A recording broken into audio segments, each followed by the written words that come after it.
What is going on, everybody? This is episode 283 of Pop Culture Crisis. My name's Brett. I'm here with my co-host. Would you introduce yourself, please? Hi, Crisis Actors. It's Mary. I saw someone in the chat say, no, Hannah Claire, we release Cocaine Bear. Not fair. I actually would like you to release Cocaine Bear because I'm excited to see him. But anyway, Hannah Claire's not here today. She's going to be here later this week. Today we have a different guest. Introduce yourself, please. Hi, my name is Chris Bertman. I will be playing the role of Hannah Claire today. Look just like her. Look just like her. Thank you. Yeah. Just Any look updates like on her. Fast and Furious? Yes. No? Do we hate it? Do we not like it? What's her opinion? I love it. She's Hannah Claire indifferent. gets berated every week about watching Fast and Furious I've never because seen of a wager she made that she would watch all of them.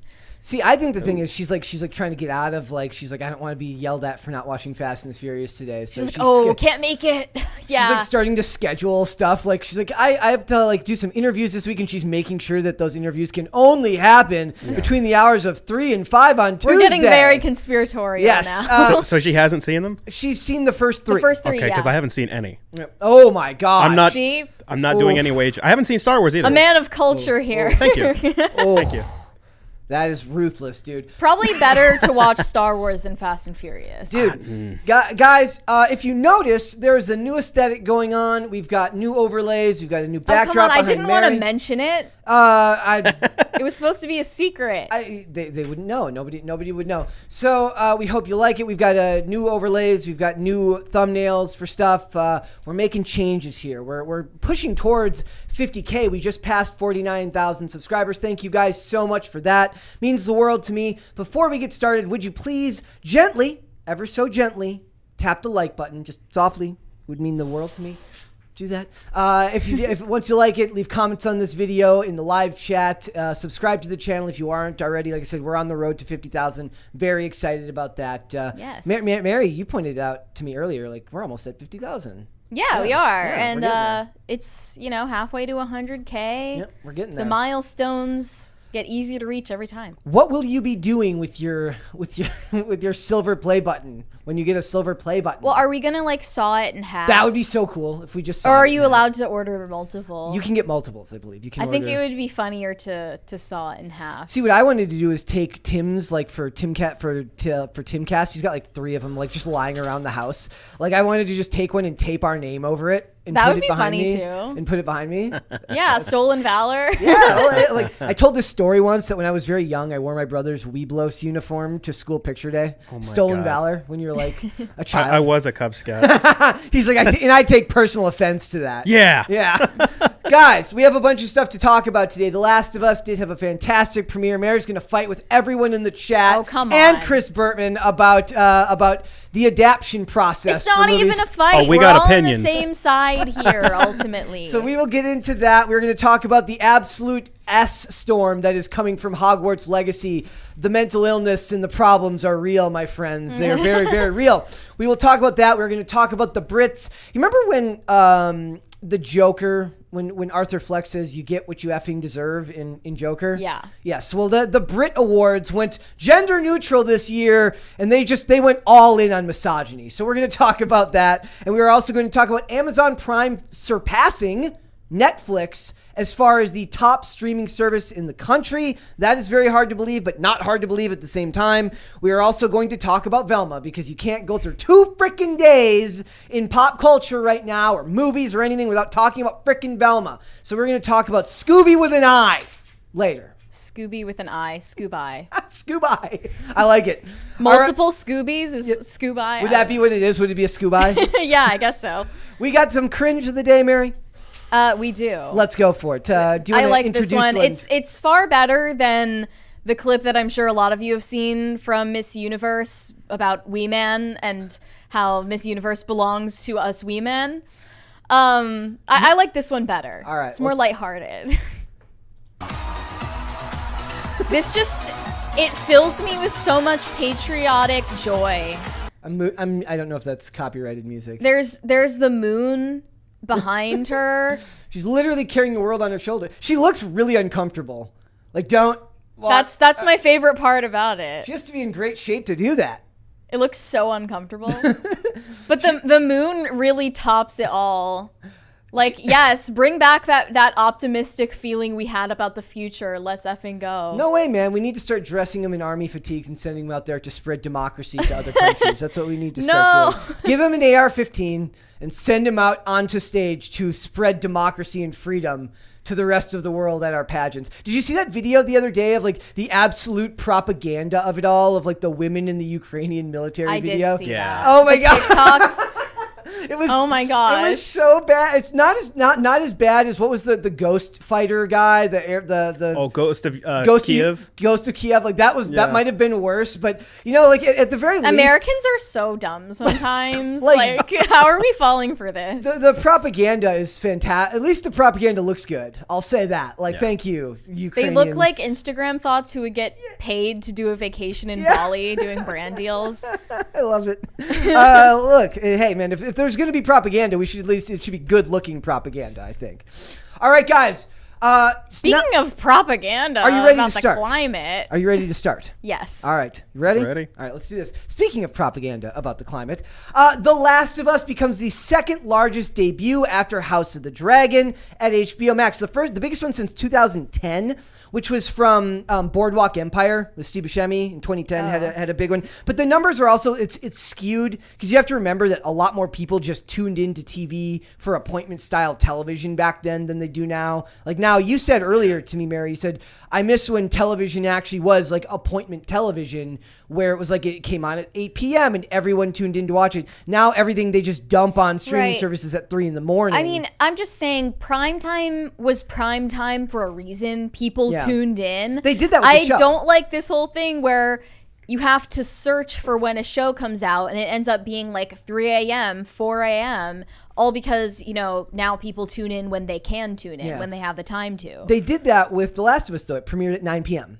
And I believe they did the same thing with House of the Dragon. I believe that had a nighttime premiere as well. So maybe, like, one of the funny things about this is like you can start to understand what they have confidence in and what they don't by judging, like, what actually gets a timed release and which ones they just dump on the streaming services at 3 a.m. and say, watch it whenever you get around to it. Rings of Power always was coming out at midnight Eastern time, I think, which was weird because they're trying to appeal to a family-friendly audience. Yeah. And a whole family is not sitting down in the middle of the night to watch Rings of Power. I mean, they might, but they're weird. They would be weird. They're I'm weird sure if they're they out do. there.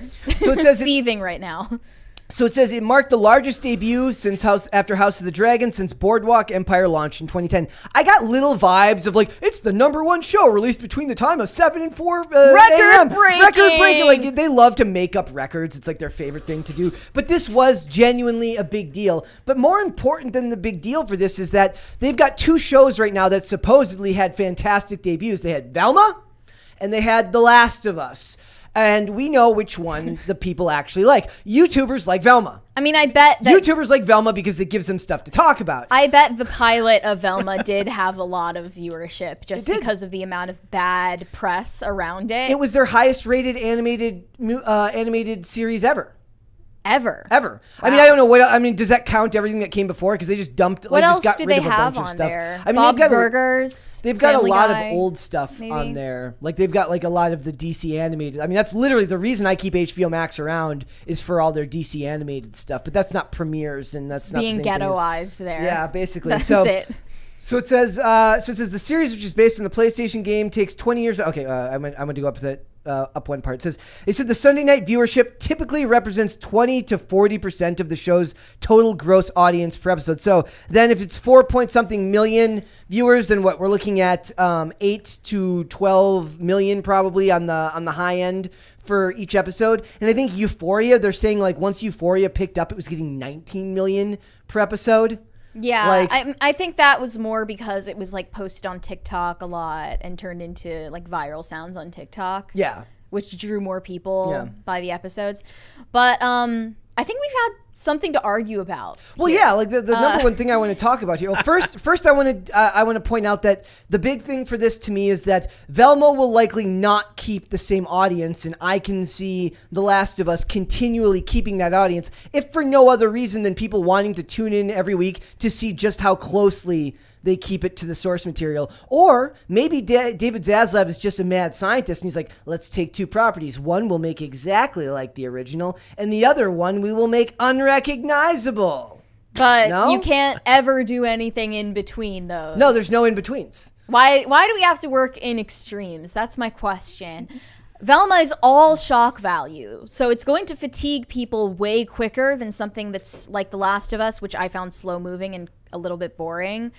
I mean, beyond the fact that I saw it was just kind of a one-to-one remake of the video game introduction cutscenes. I mean, it just didn't make me feel drawn to the next episode. It didn't make me curious. That might be that I know the story already, and people who haven't been introduced to it before are more drawn to continue watching than I am. Well, the funny thing about this is it kind of proves that Hollywood is extremely stubborn in that they have perhaps what could be considered the easiest model ever. Take a project or a property that people like The Last of Us, remake it one for one. Theoretically, the people that don't have the people that don't have the inclination, the people that don't have the inclination to play the game will probably still like it because there was something universally likable about the gaming version of it. Mm-hmm. And people that like video games are sick of watching you take extreme liberties with all of their properties, so they want to see it made one for one. So going for something in the middle is literally just hubris and vanity from the creators who think that they can take something that has universal mass appeal and do better off the backs of something that already has it. So you ride the coattail of an IP that's popular, which means you're lazy. No, you're not riding the coattail. And you just repeat it. No, riding the coattail. Stonks. No, actually, I would disagree. Riding the coattail of it would be taking it and changing it and using the name for your own recognition. Adapting isn't riding the coattails of. A faithful adaptation isn't riding the coattails. I mean, whether you like it or not, if they made some derivative apocalypse type of television show, it would not be. If you made the finalists, I'm listening. If you made the finalists, and it's very derivative of other like zombie apocalypse TV shows, it would not have nearly the same viewership that something with the title "The Last of Us" will get. That means that you are going off of the popularity of an existing fan base, and I appreciate that fan base deserves to get what they ask for. Yep. Also, I think we need to give it a couple of episodes. It'll we take do. Before. I bet you in the middle of the show is when it's going to really start to deviate from the source material. Oh, Neil Druckmann says episode 3 will challenge the audience. See, that's like did somebody say in the chat? Yeah, okay. That's what's going to happen. So then the angry pitchforks are going to come out, and you're going to understand that you had it on easy mode. Literally, it's just remake shot for shot. Yeah. Like, you could do that, and most people would be completely fine with that. They're fine with that because the bar is so astronomically low. Like, it has descended below the molten core of the earth. Well, I mean, that's for anyone who hasn't seen the original Mortal Kombat movie, which is a masterpiece. The bar for entertainment itself is low, but the bar for adaptations from games right now is even lower than low. Like, people saw the failure of Halo, the Halo series. Yeah. And I think we were talking about like Resident Evil. We were talking about Mario. There's the new Mario movie that's coming out that people think is going to become wokeified. And then even like tabletop gaming, like we have the Dungeons and Dragons movie that's coming out later this year. And the bar for those types of movies and TV shows is even lower than normal. So they're just like delighted that it isn't atrocious on the first episode. Yeah.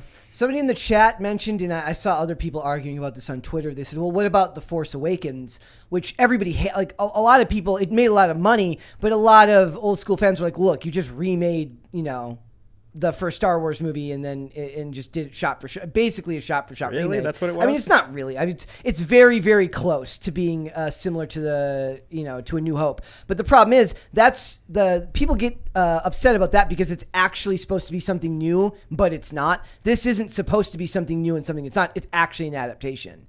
For most of the viewers, it is something new that they haven't seen before. Yeah. The fact that the pilot was mostly a one-for-one remake from cutscenes at the beginning of The Last of Us means it's going to be entertaining because The Last of Us was objectively an entertaining game, and it was a highly cinematic game. It was almost like watching a movie or a TV show, which some people dislike. Some people like that as well. But like you're saying that a one-for-one remake is exactly what they should do. And my point of view is like, taking some creative liberties that don't bastardize They haven't earned it.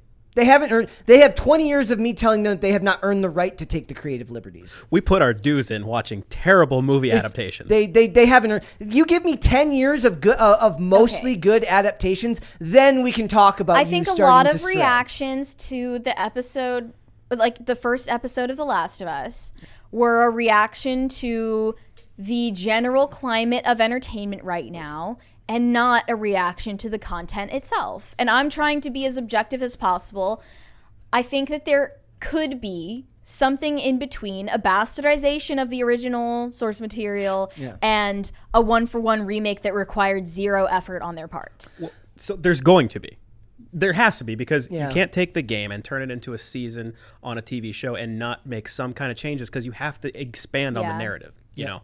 So I'm sure there's going to be some stuff in there that, you know, well, you said you didn't play the game. Yeah. I played the game. I'm sure there's going to be some stuff in there that I'm not going to agree with, but it's like overall, and full disclosure, I have not seen the episode yet, because I'm just so out of this stuff that. See what I mean? They have not earned the right to take all even the smallest amount of liberties. Dude, I've been tweeting this whole time. Like, I can't wait to see how they mess this up. Yeah. And then to hear like the first episode was like, oh, it's just like the game. Really? Yeah. Are you serious? Except for that they race swapped Joel's daughter. See, they made their swaps where they could get their social points and stuff that didn't have anything to do with the story. Yeah. Meaning characters and stuff like that, what they look like. Sure. So fair point. I get that that's like the climate right now, that there's this vindictive feeling between the viewers and the people producing these shows. I think it's the boomer millennial. Yeah. You think it's a generational thing? Yeah, I put up with so many that were terrible. Finally, I want someone that's You good. think boomers are making these things? Boomer millennial. What? Boomer Explain millennial? boomer millennial. Because we're millennials and we experienced all these terrible adaptations, movies. It really was a big part of. I mean, You're I like have a Black I have a Pill? soft 90s, 2000s. I have a soft spot for the bad ones. Street Fighter, Soft spots. Super Mario, Mortal Kombat. Yeah, Mortal Kombat's incredible. I don't They were care what anyone bad, says, let's but be honest. They were good, but they were bad. Yeah. This goes far back, far past Halo, Assassin's Creed, which should have been good, but you know, they just don't know how to do it. They're better off just. That's in like different eras of history, right? Assassin's Creed was like 2017. That wasn't that long ago. That was like No, I mean Assassin's Creed. the games. The game. The game itself, it takes place in It's in different eras of I think there history. is, because I've But only there's played continuity for the main character, right? kind of. I've only played 2 of the games, but yeah, the way I understand it is it's kind of related, but not really. They don't have the track record to do this. And I want at least 5 years of good remakes. Like Halo, if anything, should have proved that they were never going. You're to not be. going to get 5 years of good. Well, then nothing they but better good stick. remakes.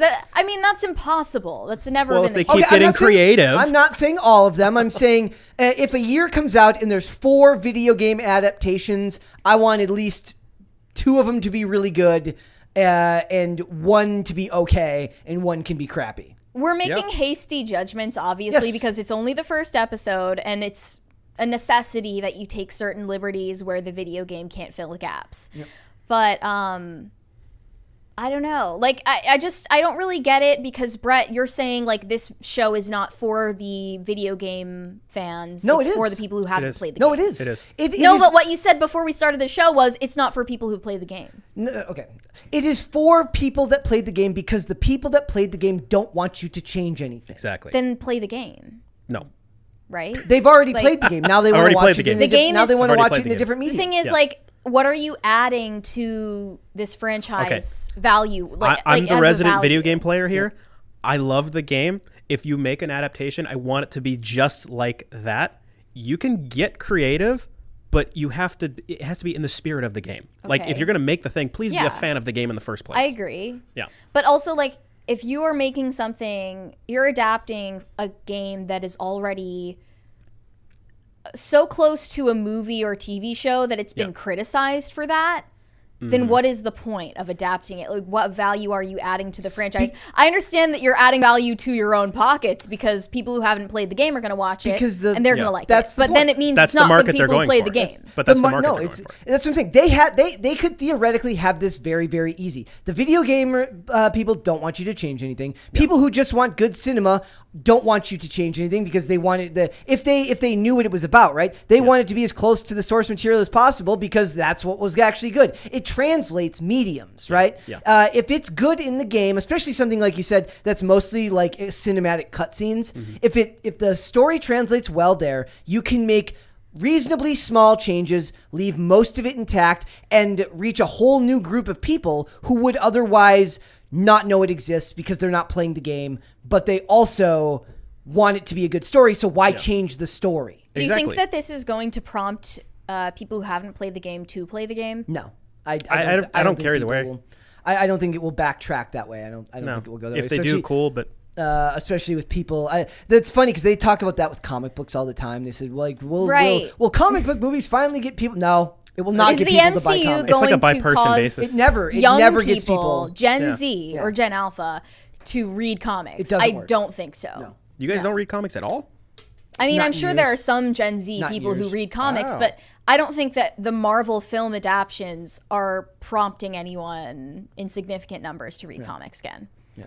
It's not. And they've also ruined the comics themselves. Yeah. Oh, yeah. Like the new comics that come out are ass. Yeah. From what I hear. What I meant when I said that earlier was that they're not making it for the fans of the video games because they're going to watch it anyway. Okay, so the new Resident Evil that came out, I'm a fan of Resident Evil, the game, the series. Okay, when they put it out, I said to myself, you made a Resident Evil show for people that are not fans of the Resident Evil show. You didn't have to convince me to watch it. I was going to give it a shot. You have to convince the people that don't know what Resident Evil is, don't really care. And the best way to do that is to use material that's already been proven to work. And the proof that you have is that the people who played the game liked it. Exactly. So what they did, they just made the game for people who might be into this woke whatever. And I'm sitting there like, you didn't make the show. Here's the other thing. There are games, styles of games like Street Fighter that would require more actual adaptation. Oh, yeah. Because a fighting game isn't 100% story all the time. Exactly. Right? So you have more leeway, like with a Mortal Kombat. Right. Back then, back in 95, before all the lore had been built out around Mortal Kombat, Yeah. you have more leeway to actually make a story about it, through your movie, through your script writing process. Something like this, they serve it up to you on a platter, on a silver platter. Why would you change it? Doesn't make any sense. So make a movie about Pong. Yep. Okay, of course you have to come up with some story for that. There's no story. It's just two tiles and a ball. But this exactly what it says. You have source material. Wasn't there going to be a Pong movie? Wasn't there going to be a Tetris movie? No, there was another one. What's the other one? There was Battleship. The one with Ryan. Oh, the one with Ryan. There was like one that Ryan Reynolds was attached to. But it wasn't Pac-Man. Maybe it was Pac-Man. There was going to be a Pac-Man. No way. I mean, they should make a Pac-Man horror movie, like a Pac-Man one where you're like being chased. A la Winnie the Pooh. Yeah, a la Winnie the Pooh. Did that come out yet? No, February. We've purchased our tickets though. Yeah. So look, I think that what the sad thing is they're making their jobs harder on themselves, and when they make their jobs harder on themselves, they never do it to actually make it a better story. They do it to inject identity politics. There are very few examples, none of which I can think of off the top of my head, where they make grandiose changes to something and it makes it better. Except for Super Mario 1993. Well, they're mad about that one right now too, because no John Leguizamo in the sequel as Luigi. No, only John Leguizamo is mad about that. Nobody else is mad about that. He only gets to be bad guys. And also some people are saying that Princess Peach is going to be woke and a girl boss. She will be. I have no idea why. Surank Zero Production. I'm not talking about Free Guy. Free Guy was freaking awesome. That one was really good. Everyone should watch Free Guy. That wasn't based on a specific game, though. It's just game culture. Yeah. And I guess the general concept of MMOs and stuff, right? So that's the other funny thing is we're going to get the Dungeons and Dragons movie this year. That's something that, like, who knows if they're going to actually be able to adapt that accurately. Yeah. I don't know. It's difficult. Let's go to Super Chats. Caper2X said, howdy PCC crew. Can we... Is this a typo? Can we deep six? What does that mean? Latinx? As... What? Never mind. Okay. Yep. As PR, I found it extremely offensive. Also, NCIS Cold Start are the greatest mini stories. Make mine Marvel. That is all. What does that mean? Do you mean like cold open? Like the cold open to the show? I figured most people would say that the Breaking Bad cold opens and the X-Files cold opens are some of the best. Have you ever watched the X-Files? Anybody here? I did, yeah. Okay. A little bit. The X-Files does amazing work getting you interested in the story by, introducing the characters in the beginning. Also, I just like that they're standalone episodes. well, they have Chris Watch Carter. without context. Chris Carter was not at his best when he was trying to do the mythology episodes. Even though I love them, I'm a contrarian. Oh man, I love even when the mythology episodes get really really bad. Yeah. I still love them. I mean, I still love a lot of like the Monster of the Week episodes, Postmodern Prometheus. A lot of them are really really good, but in general, Chris Carter was not doing his best work. The first few seasons, yeah, but then it's like he didn't know where to go. Yeah. He's like, what do I do? Like, I've made this ridiculous conspiracy now. Like, where do I go?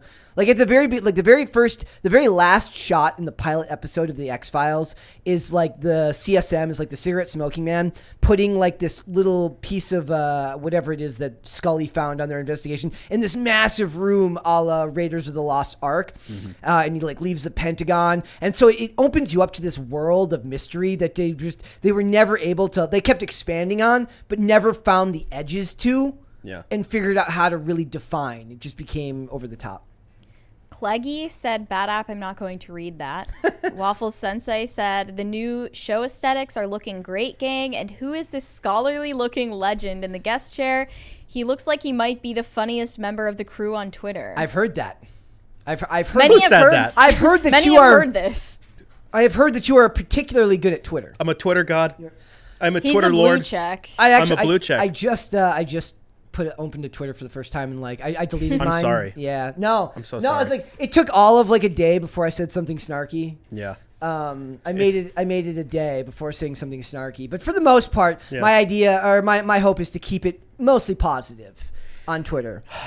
That's Keep your it mistake, neutral. man. That's my mistake. That's your mistake. Like, well, Just post what you feel, Like, if you feel negative, why not just troll some people? Like Just- earlier, it's fun to troll. Earlier, I read something from Film Discussion saying that apparently Vin Diesel will not be starring in the next Avatar movie, which is the saddest news I've heard all day. Like, wouldn't that be awesome to get like family for the next Avatar movie? Halls and the Kids said, props to your art department. They should get a raise. I agree. Honestly, yes. Give the art department You're so a raise. right about that. Francisco Sanchez Jr. said, Brett, Mary, Chris. But with like an emoji, a crown emoji for Brett. A ghost emoji for me. And a queen emoji. Queen. Yep. And then Chris just got like a pair of eyes. I don't know. They're sus. Yeah, of exactly. you. Kind of sussy. Yesh said moon costume. Not hot. Not hot. Not hot. Not hot. I don't know what you're talking about. I thought it was highly attractive. I would wear that. Taxi Platty said, it's safe for me to admit I was the ghost of Kiev. Well, now you're willing to admit it, of course. Now from the safety of your... Of course, yeah. Potatoes for Seamus said, love the PCC sign. Also, hello, Brett, Mary, and guest. Hello. Francisco Sanchez Jr. said, played the first Last of Us, loved it. I'm at a stage in my life where a property being huge in one medium doesn't give me the urge to experience it in another medium. Yeah, I think at a certain point people get sick of that. Like for instance, I don't actually like it when they make I didn't watch any of the Breaking Bad movies that they did. Like I have no interest. I love the first X-Files movie. Speaking of the X-Files, you can watch the first X-Files movie having not seen the X-Files. Certain things about it will be kind of silly or not make a ton of sense, but it's still a good time at the movie theater. Yeah. So that's a good one for me. Also, people in the comments were saying that Fringe was the successor to the X-Files. It absolutely was, and arguably had a better win-loss record as far as its episodes go. There were far fewer stinkers in Fringe than there were in the X-Files. Granted, the X-Files went like 9 gazillion seasons and moved to California. Yeah. High Voltage 75. Oh, bad up. I'm not reading that. Of course not. Anyway, High Voltage 75 said, for those like me who played and enjoyed the game, I have just one word for Last of Us show. Pointless. P.S. This might be my first on-topic super chat. That is all. Well, Mary, you got some support today. I do think it's pointless if it's a cinematic game that was like bullied for being too cinematic, right? It's kind of a repeat of the same thing. Look, everybody else is they're still scarred from all the abuse they've gone through in the last 20 years from television remakes and adaptations. Oh, also, did you see that Velma has unseated Dragon Ball Evolution as the worst rated thing on IMDb? Oh, thank God for that. Wow. Yeah. That's hilarious. Isn't that incredible? Incredible. Makes me happy. Yeah, doesn't it? Does you know Hogwarts what else Legacy makes me happy? What? Watching J.K. Rowling derangement syndrome just go wild on the internet. The mental illness is real, guys. It's really ramping up. So first, we've got a story from Sebastian Croft, who voice acted one of the characters in Hogwarts Legacy.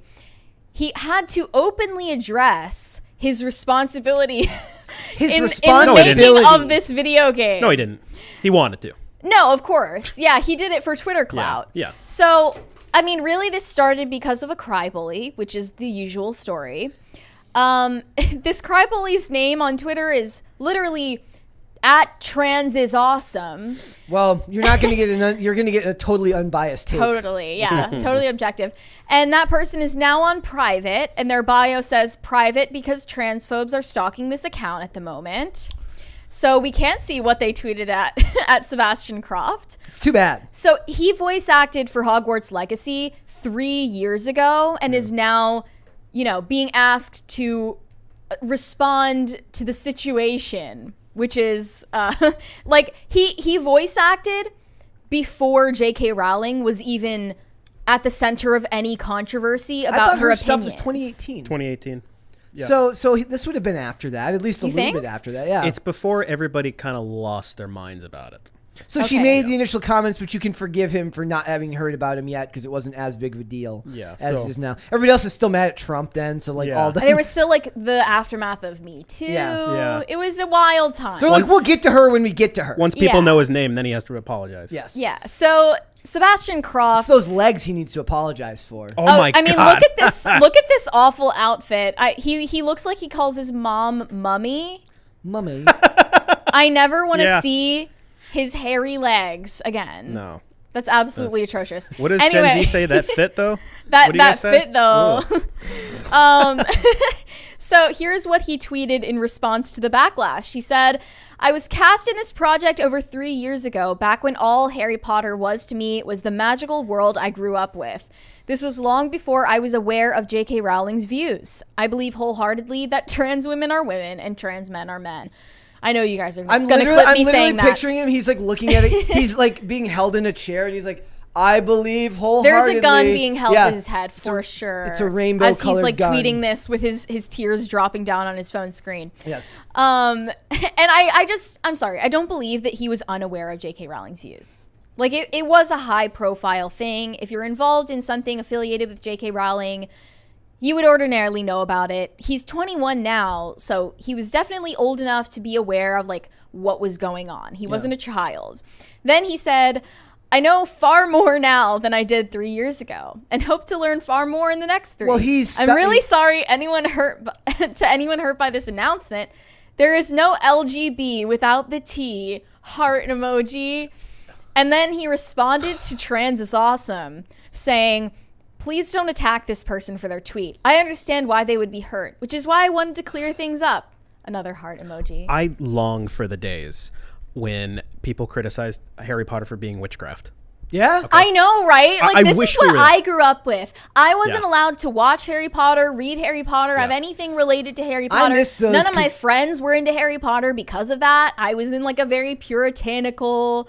In comparison to nowadays. Yeah. I miss the Christian bigots. I miss Moms Against Disney. I like we need to have some like Christian moralism back so that, being subversive is subversive again, maybe. Well, yeah. But now we just have this new twisted version of Puritanism where you are flogged for merely acting in the same project as someone who has controversial views. It's funny too because the new Puritanism is a thing that other people who may not actually understand the culture war completely are starting to realize, especially on Twitter. There's a pro wrestler named Austin Theory who like had a thing, like there was like a scene earlier, like a backstage segment where he gets hugged by Mia Yim, who's this female professional wrestler, and everyone on Twitter, because somebody took a picture of it, they're like tagging her husband in the photo and like saying, what are you doing? This is so wrong. And like I'm noticing like these podcasts that I listen to that they're run by Gen Xers and stuff like that, and they're like, how have we gotten less religious but more puritanical? I'm like, welcome to the conversation, dude. Like it's been that way for quite a few years. Grab some popcorn. You'll love this next part. It's like it's only going to get worse from here, my dude. It's like we are in a weirdly. It's like it's almost the same thing as Daniel Radcliffe making his weird statements for the Trevor Project, he like a called gun them is to his head. Twitter Mormons, which I'm a huge fan of. Twitter Mormons. That's what he calls the people who are they're just puritanical on Twitter for the sake of like it's not even cool. Like if you're being puritanical because you believe in like cleanliness, that's another thing compared to like just doing it to send photos to some dude's husband because you like drama. Yeah. Like, but that's, these people. That's toxic femininity on the internet now. Oh, where everyone has to be equally conniving and polite at the same time. Well, yeah, it's like as the outward politeness goes up, the backstabbing and underhandedness goes up as well, just in a different way. I'm filing a complaint right now. You need to respond to the situation. I mean, this also feels like a continuation of Gamergate, and one person observed that. They said Hogwarts Legacy is going to kick off something approaching a Gamergate 2.0. Ironically, JK probably makes more money off of butterbeer sales at Universal theme parks than she will off of this game, but no one is willing to call for a boycott on that I'm aware of.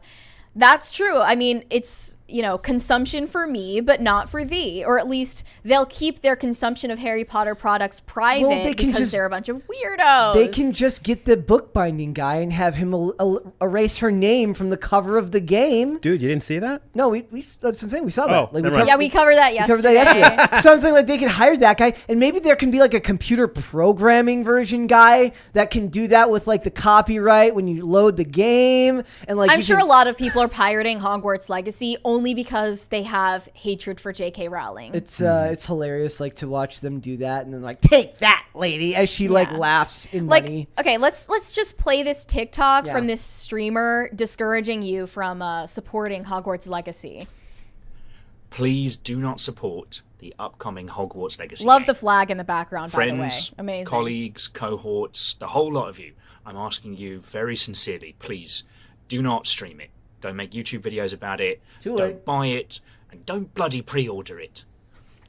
The reason being is that you may not be aware that by supporting this title, you are essentially aligning yourself with some really heinous transphobic values. Oh, thank you for educating us. I wonder how many pre-sales he got with that. He's probably selling the game more than J.K. Rowling has done to sell the game. I kind of want to pre-order now. The controversy about Hogwarts Legacy has sold more copies of Hogwarts Legacy than J.K. Rowling promoting it could ever sell. I don't even think I've seen J.K. Rowling speak on this. She's only responded to the backlash surrounding it. It's hilarious to think of like what would be like the analog where I could be like, don't go support new Tyler Perry movies or something like. I don't freaking know. Wait, let's play the rest of this. He's referring to her as Joanne. Joanne has made it extremely clear that they see the success of this title as being vindication of their transphobic views. That, by this title doing well, that means that they were correct. And honestly, you just have to look on the Steam forums to see the kind of people that are cheering for this game. Please don't be among them. If you weren't aware of all this, I'll do a longer video after this to explain a bit more of the nuances, but I just had to say, please don't support this game. Please. He was never going to make another video explaining the nuances because there's no nuance to it. If you buy the game, you're a transphobe. That's what they think. I wonder if he's like doing this from like his Apple phone, where he's like, don't support the cobalt mines and like right. you know what I mean? Like it's kind of like what you've said in the past about how like people can get mad at you for not returning your cart, but do you put every item back in the grocery store every time you decide not to buy something? Everyone picks and chooses what they're outraged about and goes from there. Save me, douche canoe. I mean, they have picked their battle, and their battle is anything remotely associated with this woman is evil. Yeah. You're not allowed to love Harry Potter, So, even if like- you had no awareness of this woman's existence as a child when you were first introduced to it. So going to like Harry Potter World or going to like Universal Studios is like the gates to hell. Well, what's crazy about this, I saw a tweet from someone who acted at one of these theme parks as like a Hogwarts student or something, like a Hogwarts school choir member at Universal. She said, from someone who is literally a poster child for the Hogwarts school choir, if I cannot buy Hogwarts Legacy, so can you. It really is that easy. This was one of the best, most memorable parts of my life, but J.K. Rowling is harming people I care about. And then someone responded very sensibly, I love Harry Potter and its world. I don't give an F about the author. I don't follow her or the drama. Politics aside, I will be enjoying a game that I pre-ordered because of it residing within the Harry Potter fantasy world that saved me when I was a kid going through dark times. And then she said, congrats on your donation to actively harming trans people. You can't reason with extremists. You can't. No. They don't act in good faith. They don't act in good conscience. They use the most hyperbolic of language and then change language on a dime to fit whatever needs they have. They love the word like actively harming. Yeah. It's kind of like accusing without evidence, or like they love to just add the hyperbole on top, because it's like then you say, how are you harming someone? And they're like, how are you not?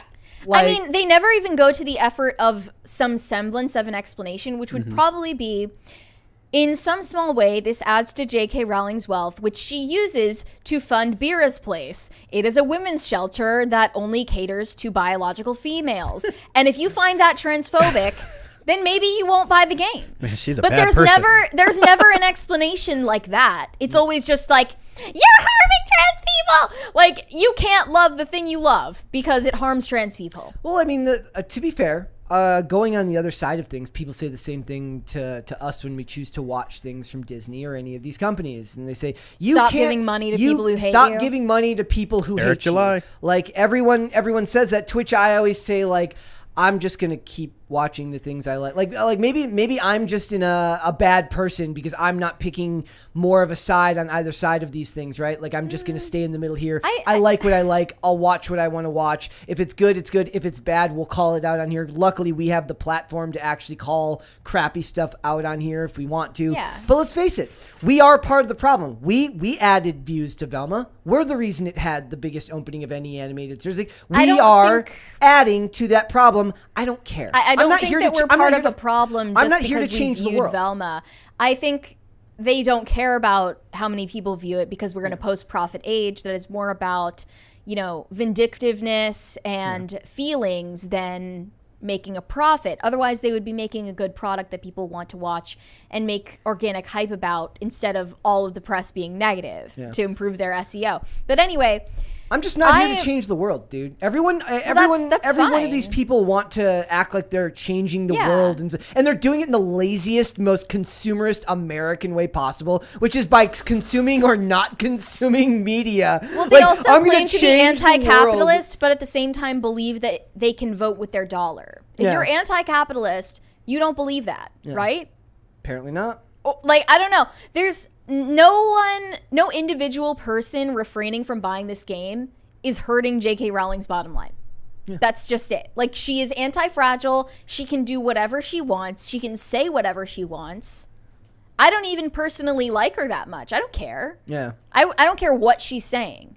If she's saying something actually evil or not, like, I'm sure I have opinions. What is her most recent comment that was even all that bad? Like, I mean, no, she hasn't said anything that I find like super objectionable. It's been a lot of but if she did, if she's out here saying like, we should kill puppies or something, I still don't care. Yeah. It's an individual person. Yep.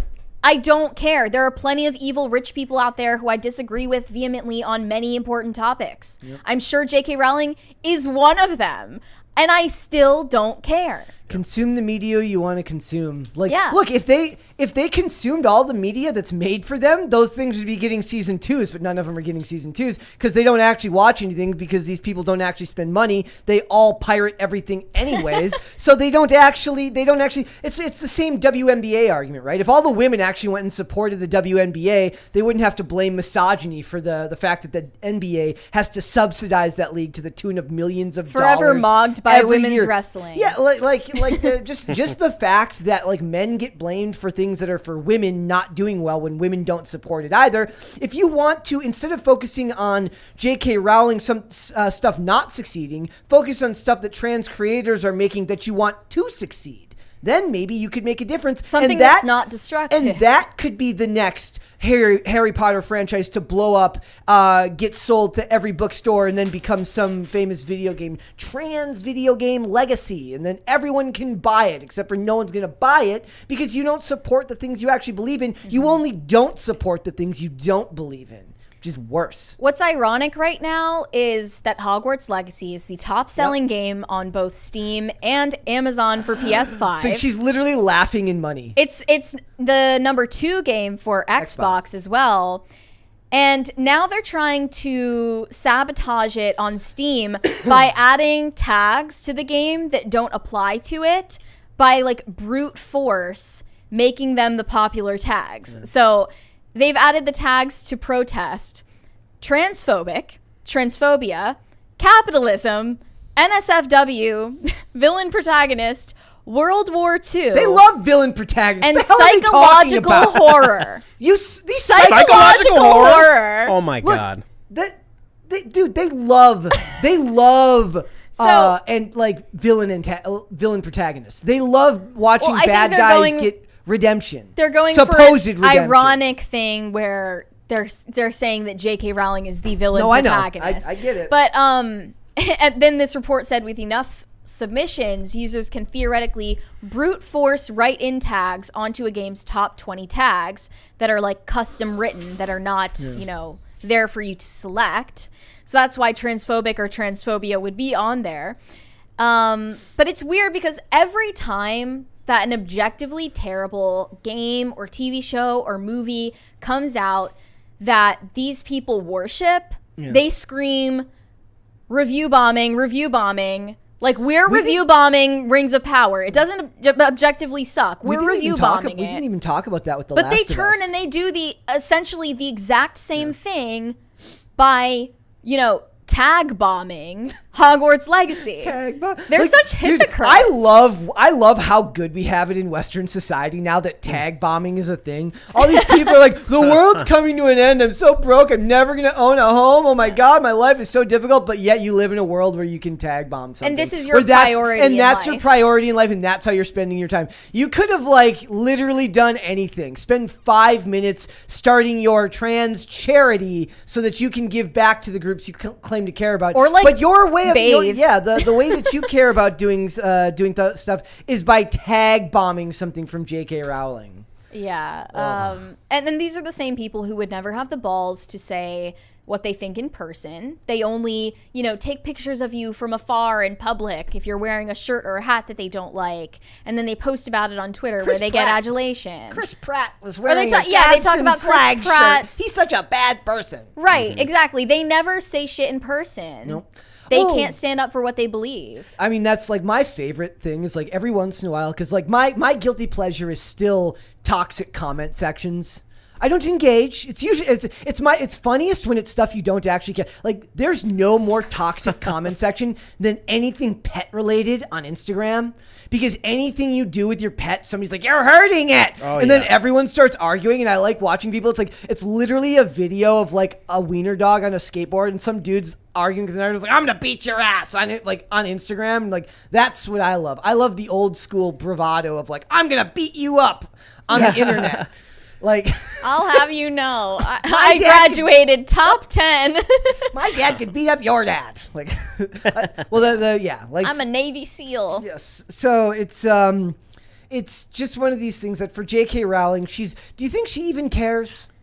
Oh, no, she's laughing all the way to the bank. No, she had a tweet where she said something like, oh, I laugh every time I cash a check. Yeah. It's like she doesn't care. She's sleeping just fine. Plus, at night. she's well past that point where once you get to a certain level of fame, you almost can't care anymore. You have to there's so much input coming in from all sides that you wouldn't have the time of day to read everything anyways. Yeah. And I mean, she's not doing this, I'm guessing, but like a lot of them dictate their social media to a social media manager anyways. So they're not checking. She tweeted Mary Turfmas. I'm pretty sure she is personally managing. That's what I'm going to account. name my Harry Potter character when I get the game. Turfmas? Mary Turfmas. Yeah. Dude. Or J.K. Rowling. I mean, weirdly enough, in Hogwarts Legacy, you can customize your character to be trans.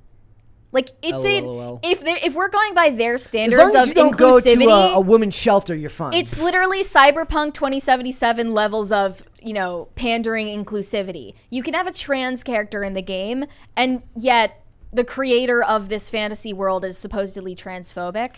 I also love. I wish I could see the video of her like posting that tweet on Christmas Day. She's doing the giggle to her face as she's typing it. She's like. She also types like a boomer with her reading glasses on. Yeah. With her index finger with her reading glasses down at the tip of her nose. Yeah. America's granny. America's based granny. I'm telling you.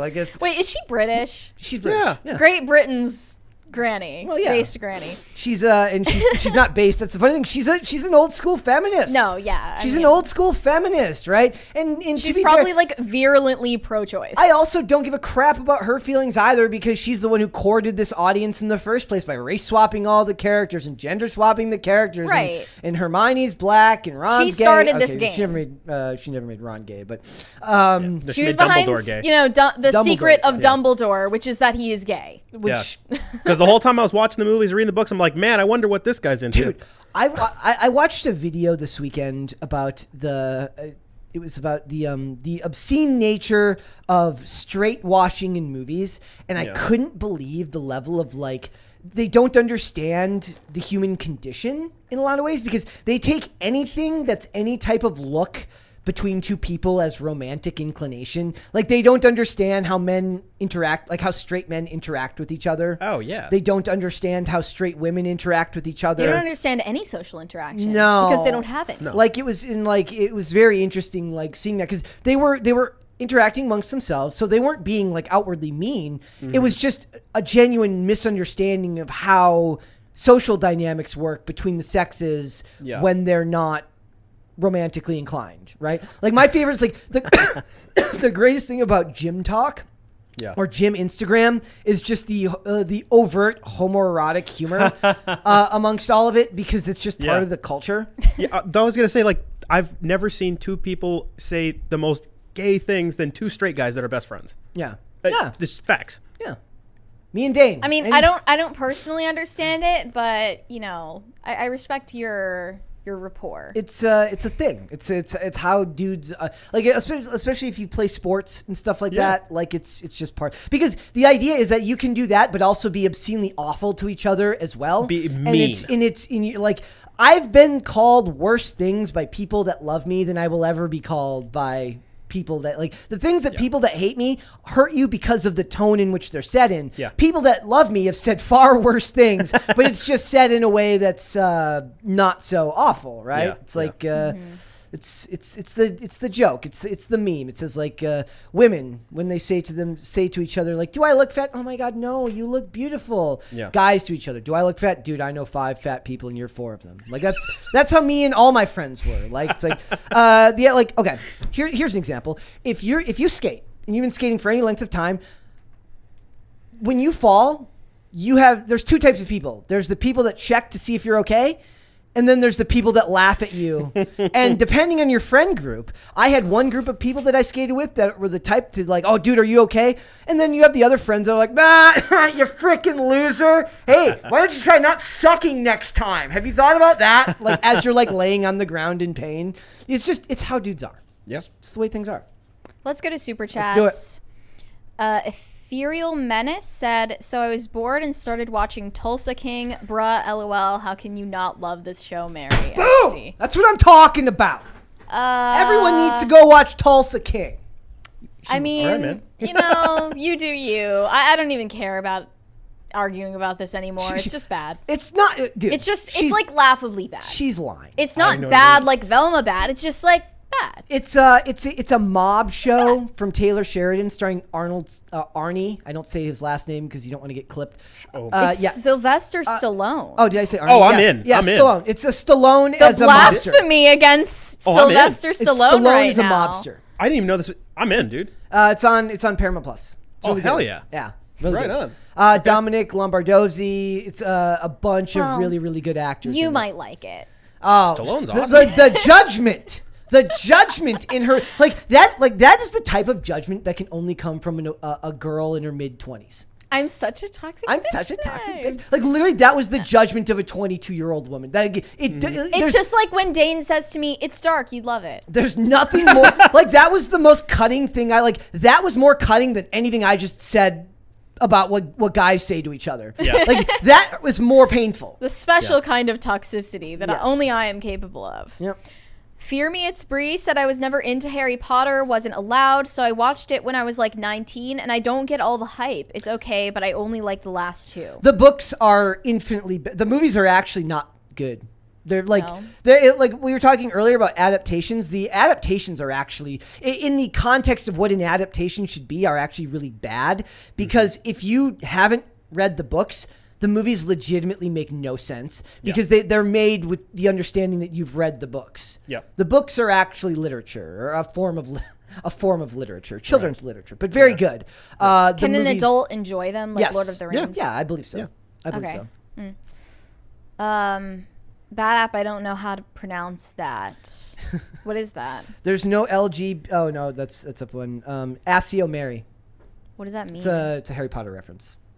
He's Okay. summoning you to him. I've never seen Harry Potter. I'm He's sorry. summoning you to him. Tacti Platy said, well, now I'm going to buy it. What were we talking about? The game. The game. Oh, Hogwarts the Legacy. game. Okay. Bad app, I'm not reading that. Guys, you were like not doing well today. Middle MAGA said, Osiris here. Great meeting you, Mary and Brett. Y'all are class acts. What's the one movie y'all are looking forward to the most this year? Oh, he was on IRL last night, right? Yes, he he was. was. Yeah, and okay, I met okay. him last night. Cool. Did you meet him last night? Yep. Yeah. Right on. Yeah, nice really meeting good. you. We talked for about 25 minutes up here. Oh, okay. Yeah, really good dude. Before the show or after? After the show. Okay. Yep. Movie we're looking forward to the most this year. Is there one we could agree on? Probably not. Probably not between us. I mean, right now, Cocaine Bear is like at the forefront of my mind. I'm excited to see Blood and Honey. I'm short-sighted, but I'm excited to see Barbie. Creed 3. Because it's for the girlies. Hold, please. There's Movies. a long list of blockbuster Dude, movies there's this year. so many this year. I feel like it's finally the comeback of the theater Yeah. that we've all been waiting for. What would be the? I mean, we did a whole review. Really, it's not talking the about- comeback of movie theaters. It's the No. comeback of competition of the movies in theaters right now because you can't rely on having 3 weeks all alone. Yeah. I'm really hyped for like I know you guys aren't really into horror, but like last year had some pretty good horror movies. I'm surprised. Like what? Barbarian was fantastic. A lot Is of people Dune recommended 2 that. I coming wish out I had this seen year? it. Dude, it's insane. I Yeah. was like low expectations, but wow. Every year there's another Oh. one about like a haunted nun or something, which yeah, is like, I know. meh. Yeah, no, Barbarian, like it was fresh. Okay. Probably. I wanted to see that. Woo! Thank you. All right.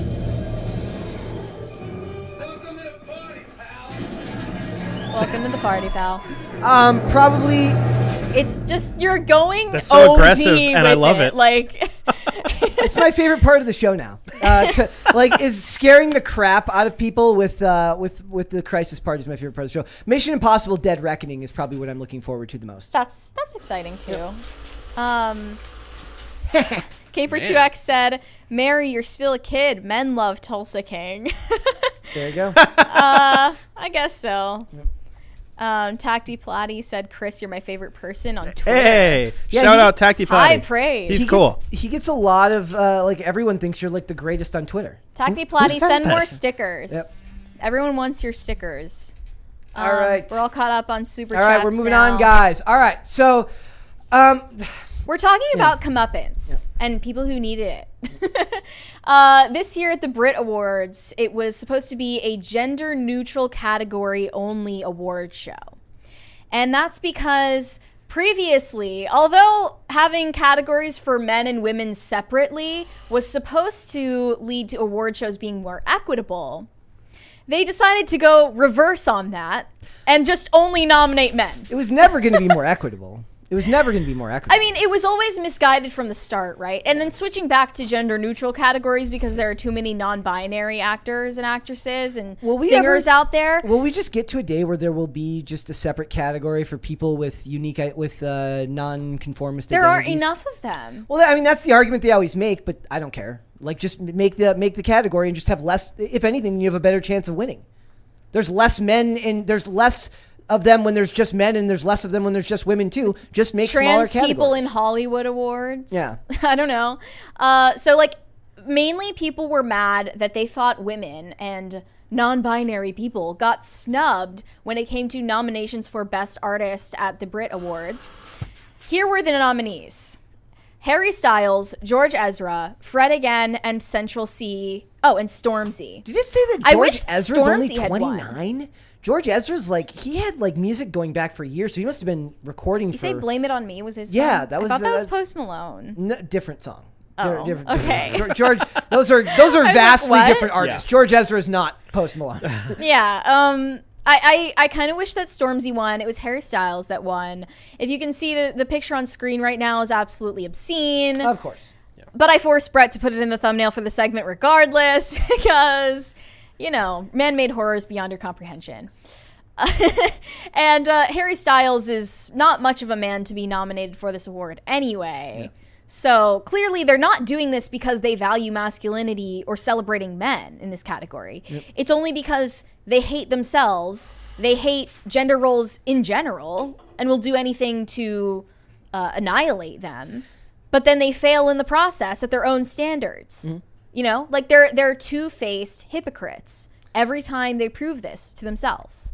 It was the same thing that happened with, what was the one that happened recently? They said they made the, not the Oscars, they made the Golden Globes or whatever more. They changed. I don't think it was the Golden Globes. Whatever one. Oh, no, I'm sorry. It was the Hollywood Foreign Press. So it was Hollywood Foreign Press. I think there was some other award show that also went gender neutral this year. No, I'm not even talking about that. I'm talking about the ones where they diversified their panels, and it was still a majority of white people that got nominated for the awards. I thought that was the Hollywood Foreign Press, so the Golden Globes. Right. So, I mean, they were criticized for not having black members on their voting committee, and that's why they basically went dark in 2022. No, this was a different one. This was another one where they I don't remember. It might have been one. And they diversified the panel, and still nothing ended up changing because if the people were actually voting based on what they thought was the best movie, it was your race and your gender is irrelevant. It's about who made the best products, supposedly. Well,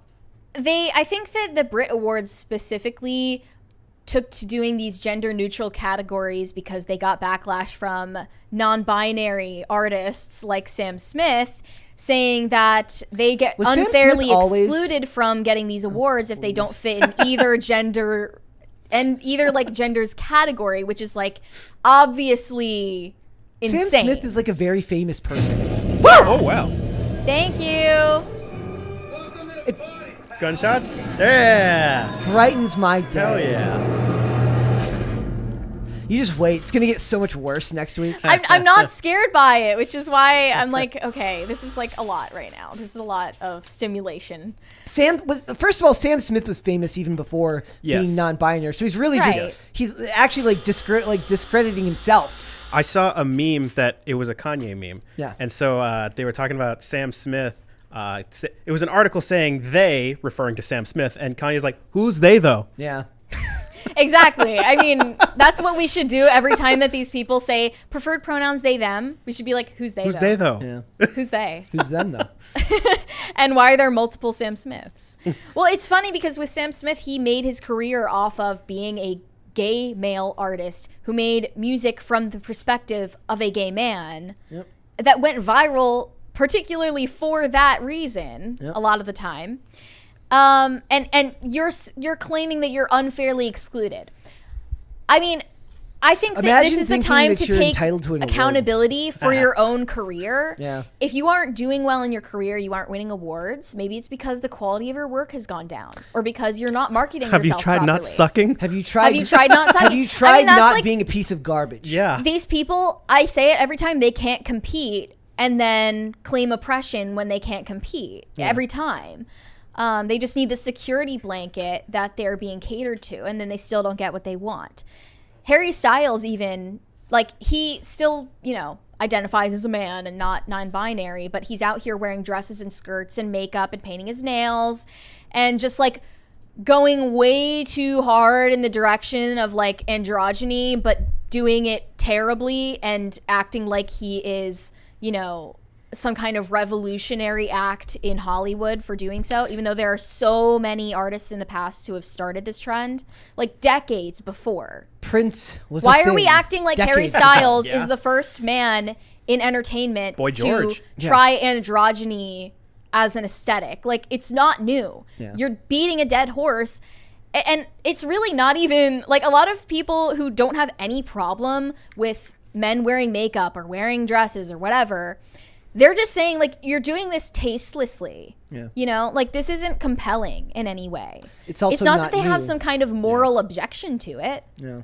But, like, people need to start getting called out for how low effort these marketing ploys are. But it's the same thing as people saying there's not enough, like, women in heroic roles. And it's like, dude, Sigourney Weaver was the star of Aliens. Yep. Right, but Jennifer Lawrence is like, no, I was the first one. No.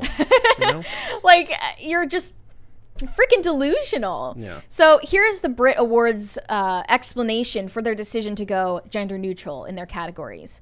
They said it was about celebrating artists solely for their music and work, rather than how they choose to identify or as others may see them, as part of the Brits' commitment to evolving the show to be inclusive and as relevant as possible. What does that frickin' mean? Word salad. That's what it means. What does it frickin' mean, you psychopaths? It doesn't mean anything. No, it's it just never a bunch does. Of I'm so sick of people who talk like they're written by publicists. None of this actually means anything. Talk like a real frickin' person. Right. And I think that the fact that only males were nominated doesn't say anything about how, like, they might have been better qualified. It just means, I mean, firstly, the people who run these award shows are completely blindsided by the backlash they're about to get, even though they're getting incredibly irrelevant by the year. I mean, every time these award shows happen, their viewership drops to record lows. I want to show you this.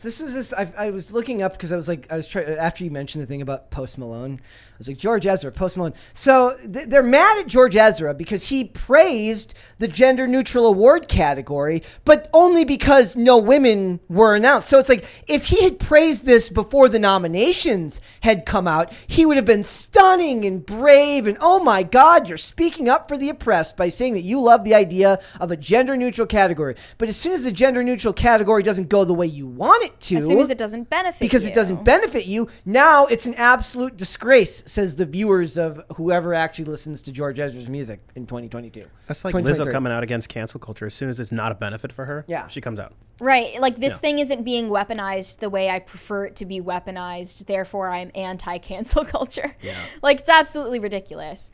But, like, you're never going to escape the boogeyman that gender roles exist. Yep. They're always going to exist. You can't change that. You might as well accept it. And if you exist outside of those lines, no one is telling you that you can't exist or you can't sell your product or your music or, act in roles. But if you make it your only selling point, and if you also insist that, identifying as non-binary play a role in your career that shoves it down everyone's throats, then nobody is going to pay attention anymore. If you're an actress that then identifies as non-binary and insists on playing gender non-conforming roles, you're not going to get any roles. It's also, and plus for these types of award shows, it ends up falling back to, like, I wish my artist had been nominated, just with less steps. Like, the same people would have been annoyed if like, right here it says, imagine being a woman who is very capable of being a Brit Award getting a Brit Award nomination, and George Ezra beats you to it. Like, the same thing could be said if it was just, it says, you cannot tell me that George Ezra is better than Dua Lipa. Like, you could have said the same thing if Dua Lipa hadn't been nominated for an award in a woman's category. Right. You just want to virtue signal and complain. They're just a bunch of angry stan accounts. You know what else this asks of the people who run these award shows? Is that they have to keep up with every update on people's gender identity, which is impossible to follow. Checking. Even Demi Lovato has changed her preferred pronouns like 10 times. I can't keep up, and I don't care. The artist formerly known as they, them. Yes. Right, exactly. Like, I mean, how many times are we supposed to go back and edit these articles? There are people who have went back and edited articles about now Elliot Page to be the current name and pronouns.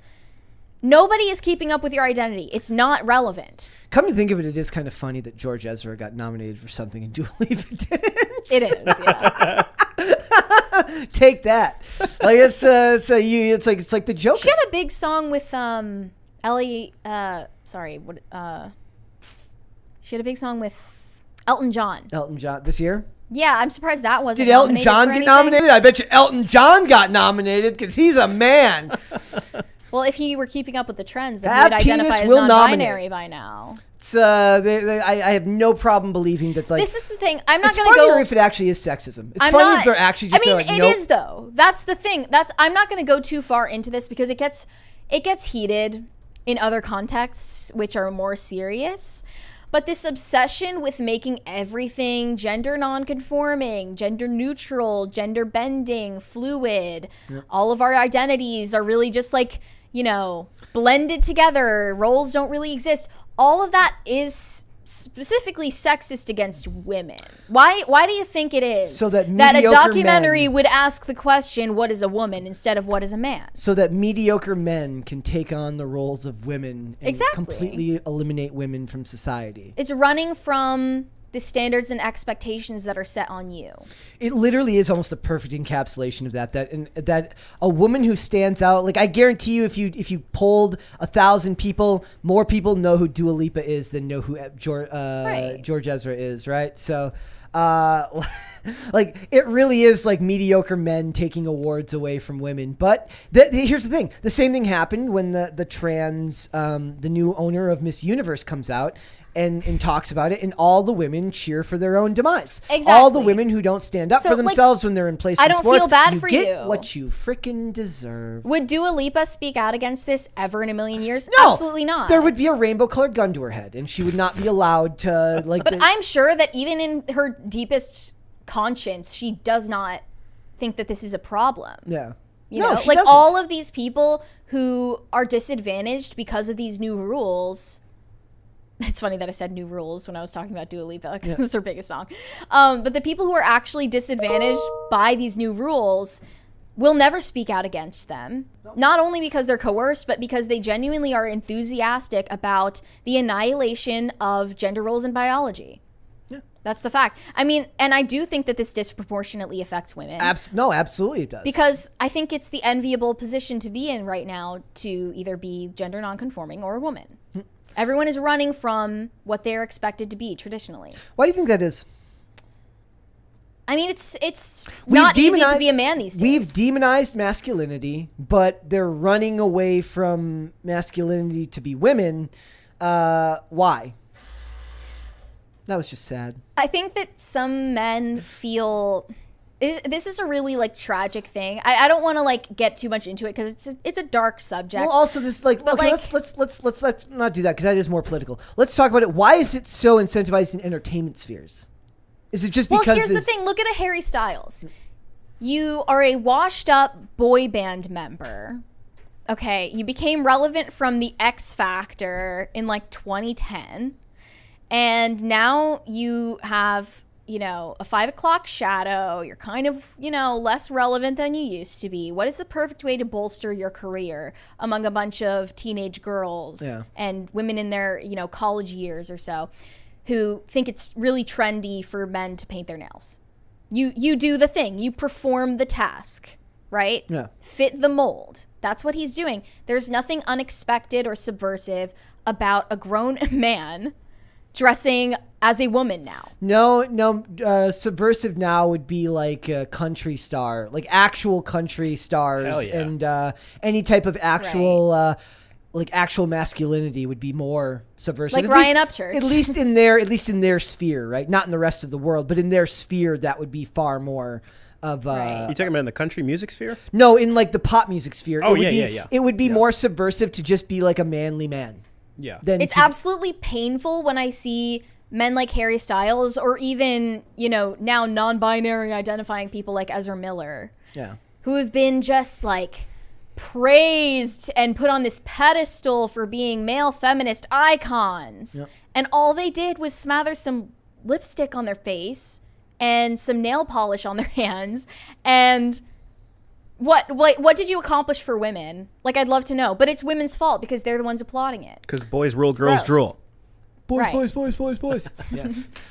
I mean, that's kind of where we're at now. Like the battle of the sexes energy. I'm sure now you're more aware of it that you're on Twitter, Brett. But like, it's bad everywhere. It's pretty overwhelming. It's everywhere. All the lowbrow humor is like people making jokes at the expense of the opposite sex, and then everyone in the comment section arguing like it's their last. Well, that's kind of been always the case, but behind closed doors, not on social media. The problem is we as human beings, we're not designed to be in contact with everyone all the time, and you certainly weren't designed to be talking to people about the most controversial topics of your lifetime with people all day, every day. How often before social media did you actually have in-depth discussions about gender roles with people?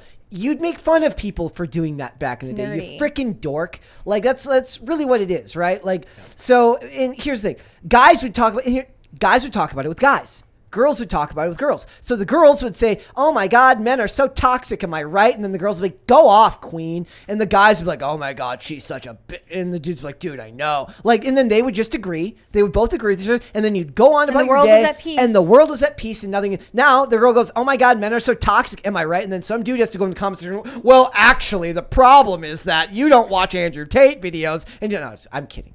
But the point is that people have their gripes about the opposite sex that are always going to exist. Hollywood does not exist in typical spheres for us, but as much as they try to pretend it doesn't exist anymore, it does. Mm-hmm. And it's never going away. You can't get these things to go away. And instead of Hollywood doing what they used to do, which is lean into what worked for both, make your action movies for your dudes, make your Hallmark movies for your chicks, and go on about your marketplace, in your separate market caps. Now they want it to be some weird gender neutral amalgamation, which isn't realistic, and it's not representative of most of the world. It's representative of a very small amount of people who just all happen to be either very online or very in Hollywood. That's even what they did to the character of Ellie. Yeah. Like I think a lot of I've even seen this, like TikToks and tweets of people saying like, I never played The Last of Us. This is my first introduction to it, is watching the show, and I hate Ellie. Yeah. Like, that is not the reaction you are supposed to have to that character, but every girl or woman in media right now has to be masculinized, made disagreeable. It's just like tiring. And the worst thing that like people like Harry Styles or Ezra Miller or Jennifer Lawrence or all of these people have done, like I'm beginning to think it's actually immoral to be this boring. Yeah. Like you should be like morally shamed for being this boring of a person, because you are like actively impoverishing the culture. Yeah.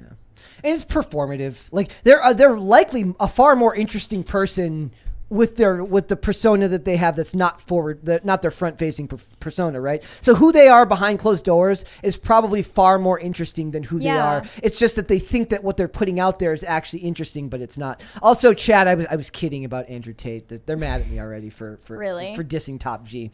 I was kidding. I'm just dying at how uncurious people are these days. Yeah. Like, I think the death of creativity is also like the death of people's curiosity about themselves and others. And celebrities are just killing my vibe. Johnny Derp says disagreeable women. That's a tale as old as time.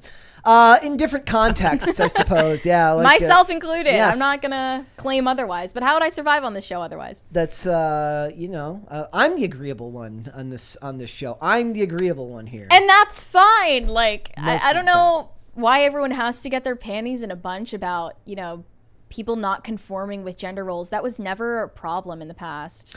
Well, I mean, isn't that what we were just talking about? You're saying that the women in these shows. Look, the funny thing is I talk a lot about how there's 20 to 30 years, not just of Ripley or anything like that, but there's 20 or 30 years of shows with women that have been strong, independent woman characters, but they had flaws and usually had some aspect of their life that doesn't measure up. In cop dramas, she's great at her job, but her personal life is a mess. That's usually the trope there. And it's very hard to identify or empathize with somebody who's perfect, which is weird because they keep pushing that trope on people. She's got the job and she's got a family. Actually, I don't even know if they do the family part anymore. They don't have a whole ton of flaws.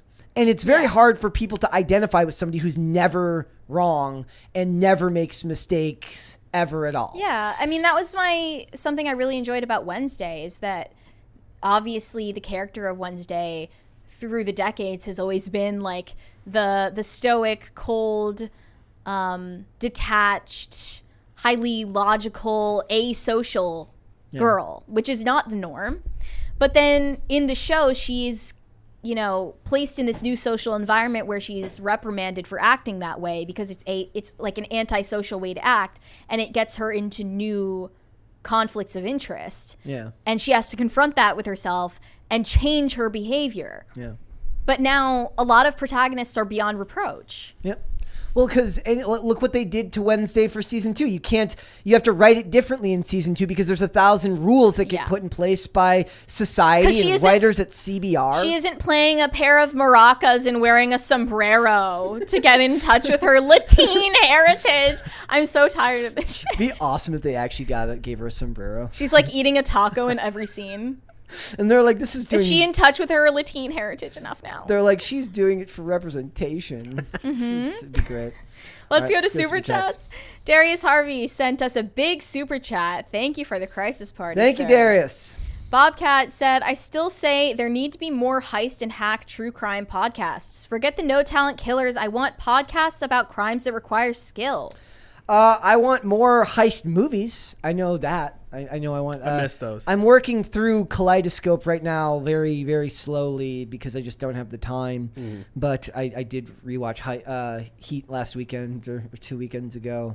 Financial crime movies and shows are entertaining. Well, actually, the funny thing is rewatching Heat. What really stuck out to me is that the selling point for a movie like that. Everyone says it's the idea of Al Pacino and Robert De Niro on screen together. I think there's a cultural fascination with the idea of the gentleman criminal, meaning that he comes into the bank to rob you and holds you at gunpoint. But he says, He goes, people with heart problems, you can lean up against the wall. Please don't do anything to stop us. Your money is insured by the bank. You're not going to lose a dime. They're polite while committing crimes. And I think that's a weird type of dichotomy that is kind of fascinating and people would find interesting. Nowadays, there aren't even actual gentlemen in Hollywood, so how would they make a gentleman crime movie? They don't know what it looks like. No, they wouldn't know how to do something like that. But I think that's where that trope comes from. Unusable Alpaca said The Sopranos opening is legendary. Yep. Oh, man. If you want to see a show, like the idea of shows that you can't make anymore because of the cultural sensitivity, the amount of like casual racism in The Sopranos and The Wire is like insane. But it's so much more honest to the way things were at that time when you were more sectioned off by culture, when like in The Wire, the gang members, all, the people that are hanging out that are in a gang are from one socioeconomic background. The cops are from a more diversified, at least racial background, but still see criminals a certain way and then treat them accordingly. That the casual racism in like hatred for other people, which was not even hatred, but like judgment of other people, was far more real than you would ever see get made today, because all the good guys, like you said, have to be above reproach. They can't have flaws. They're not allowed. Somebody mentioned NCIS earlier. It's really funny. The character of DiNozzo, on top of being a womanizer, kind of is xenophobic in several episodes, and they just kind of take it as something where he learns his lesson from it. We all have our vices. Like it's never really done in a way where they judge him heavily. It's very interesting, like how different the focus was. Did you ever see Rescue Me, the Dennis Leary Fire Flash? I haven't. Dude, that's on Hulu, and it's like one of those things that's always on my next to watch list, and I just haven't gotten around to it. Okay. Fantastic show, amazing writing, exactly what you just said. There was one scene, I think, in like season 3 where they're going to like a sensitivity training class. Yeah. And so, they watch the video and they're just, calling each other whatever name in the book. You got a Hispanic guy, you got the white guy, you got the black guy. And then, the guy, he basically says, like, look, until you see me decide not to pull somebody out of a fire because of their race or whatever, you can kiss my white ass. Yeah. And I was just like, yeah, that's pretty much how it was. And it's so funny, all those shows back in the day, nobody made more fun of sexual harassment seminars than Hollywood in the mid 2000s. Like there's a scene in the earlier seasons of NCIS where it's like, we've got that sexual harassment seminar at 3, and she goes, wow, they actually train you how to sexually harass people here? That's funny. It was a joke. Luis Aguilar said, hello, PCC and Crisis actors. Has the word cringe become passé? What are some words to replace it in order to future-proof our lexicon? That's a good question. Has the word passé become passé? I'm more over toxic. I hate toxic. I like poisonous better than toxic. They ruin toxic. They plus it's just... Well, if everything is toxic, nothing is. Like it has cringe. Like, I mean, a lot of people, it is like a universally understood term now, but now cringe doesn't have to mean the same thing to everyone. Like you said earlier, we have a cringe of the day, but your cringe and cringe for something else might be completely different for somebody. People cringe at themselves too much these days. I cringe at myself all the time. We used to have words to call things lame back in the day that we're not allowed to say anymore. No, you can't. There's true. There's plenty of things. The funny thing is like, you can clip me all you want earlier, but the stuff we say off air is far worse than anything that gets said on air, no matter what. So. X said, just wait for the Academy Awards to include Best Twitter Clapback. Love your shows. We need more nicknames for y'all, like Mama Cat Ghost there. Mama Cat Ghost. Wouldn't she be like what Daughter Cat Ghost? I still don't have children, guys. Also, still fake news. Also, that would be it would be right in line with Hollywood's value system to give themselves a pat on the back for sending a bunch of their own fans after some poor schmuck on the internet via clapback. It's why they ruined mean tweets when the celebrities started clapping back. It was nobody wanted to watch the celebrities clap back. They want to watch celebrities get dressed down. That's what regular people want. They want to see somebody say something mean about someone and then see you either look sad, but the second you get to clap back on national television, it loses its meaning and it's not funny anymore. Losers. High Voltage 75 said, I don't know if this is saying Brett or Bert, because Bertman and... It could be both. Okay. Oh my God. Well, either one of you. I've heard The Mask and Die Hard. Can't believe you haven't used Wayne's World Party On yet. I guess that was for Brett. That's... Yeah, that one's on deck. It's on the list. It's on the list. If you guys have a list of words that involve crisis or party that seem famous in the cultural sphere, send them my way, and I will find somewhere to scare the living crap out of our guests with them in some fashion. There's a bunch of them. Biddy Beastly said, watched The Last of Us today. As someone who that hasn't played the game, I hope it does justice. Seems all right. Also, on my honor as an internet stranger, I wasn't going to clip it, nor was it a troll. Also, I want to point out, I don't think that it was poorly paced. I thought that at first, too, about The Last of Us, but I really, somebody said I don't know if it was in the super chat or if it was in the general chat, somebody said that they could have cut that first 30 minutes down to 10 minutes.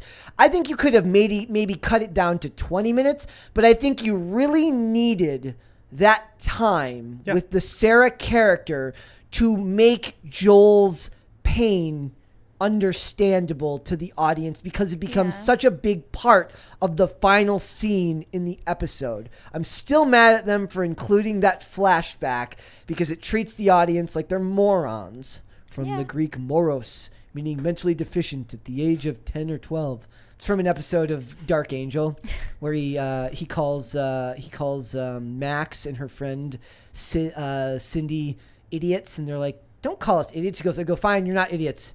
You're morons." From the Greek moros, meaning mentally deficient with the intelligence of the ages of 8 to 10 or something like that. If you want an example of a great white male villain bad guy, he's not a bad guy, but he's just a jerk. It's their boss at this bike messenger service in the show Dark Angel from 2000. He's got the glasses, the bleached blonde hair. He's everything you'd hate. He's like me, but even more something. I was like glasses, bleach blonde hair, but except for even worse than me. It's great. You have to watch that show. Biddy Beasley said, "I guess people can just watch a Let's Play with cutscenes if the show is a flop for people not trying to interact with their movie on that level." Yeah, I mean, which is to a point, what I did, which is why I find it repetitive. To a point, this also could be a generational thing. Maybe, to be fair, people who are older might not watch, let's say you watch gameplay to experience the story, right? You watch people play through. Older people aren't going to do that. So if they didn't play the game, and they did, or even if they did play the game, they might want to experience in a way for the people that played the game to not have to do any of the controls at all, and keep an eye out for where they make little changes. If you make little changes, that's okay, but it has to be very minimal, and it has to be related to you'll get used to it. It has to be related to the cinematography, things that don't translate the same way.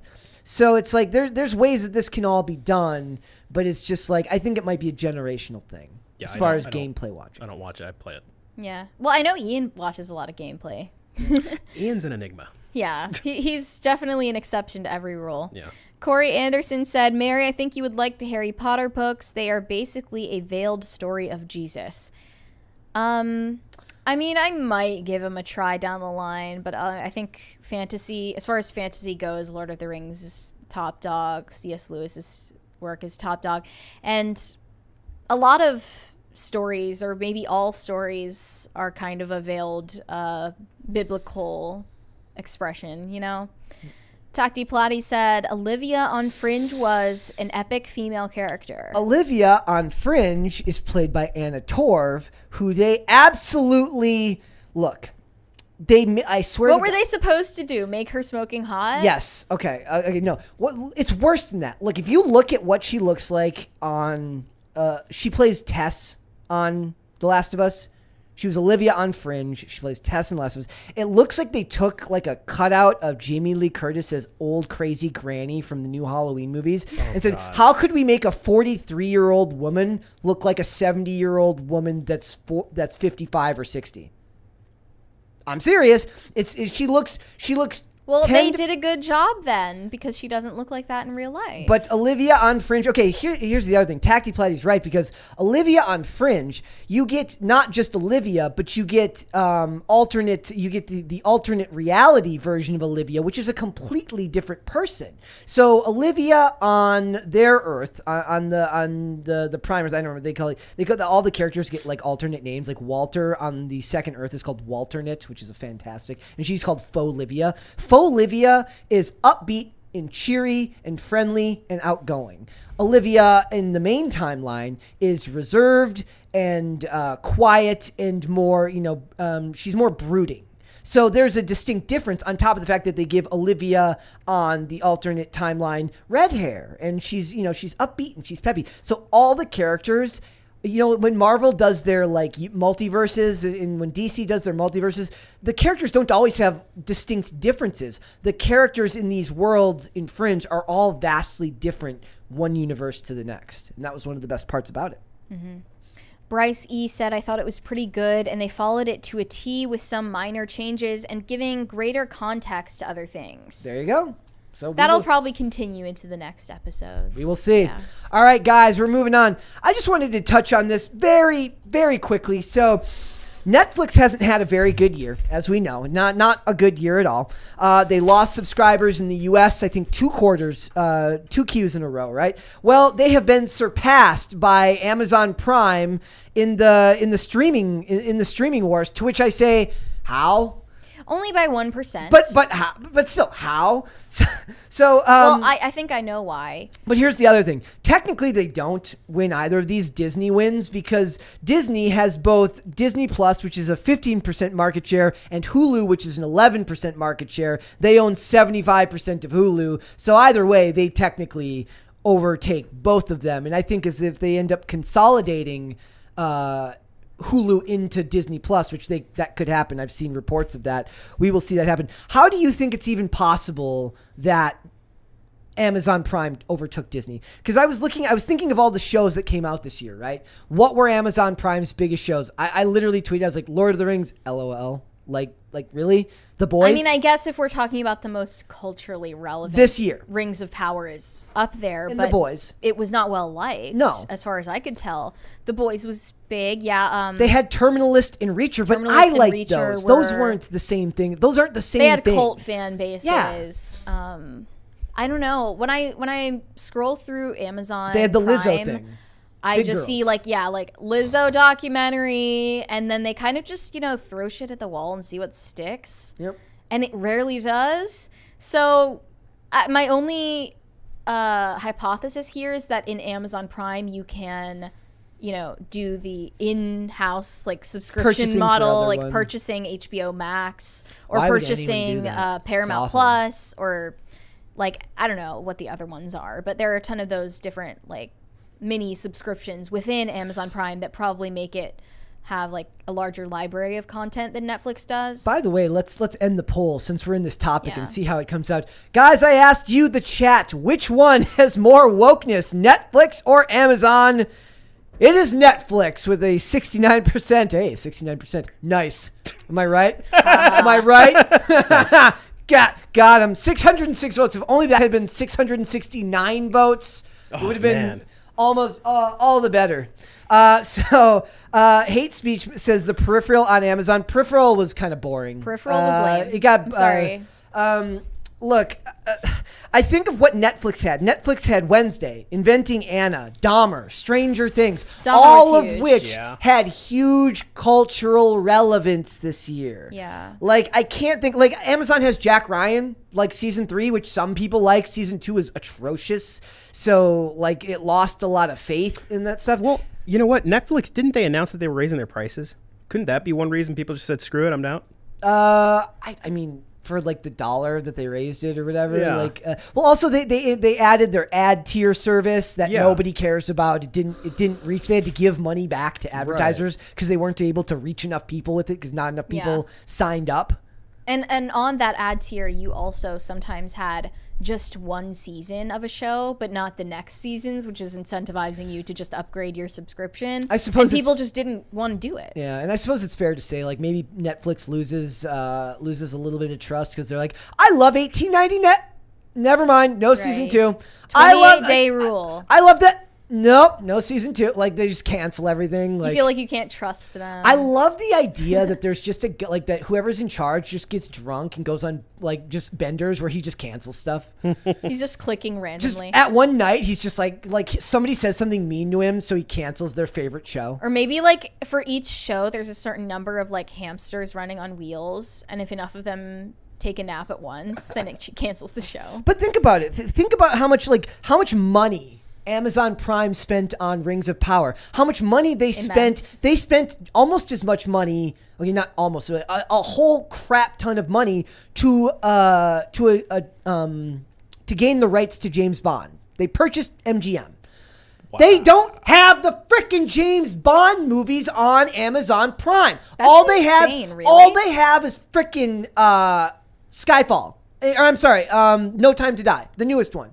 I was where are they James Bond movies streaming? This is my favorite thing. This you can buy them, you can rent them or buy them. But this is my favorite thing. The James Bond movies feel like a psyop to me because it's every time I want to watch an old one, I'm I'm scrolling one day and I'm I don't really want to watch that right now. I'll come back. Every time I come back, no matter what service it's on, it's gone.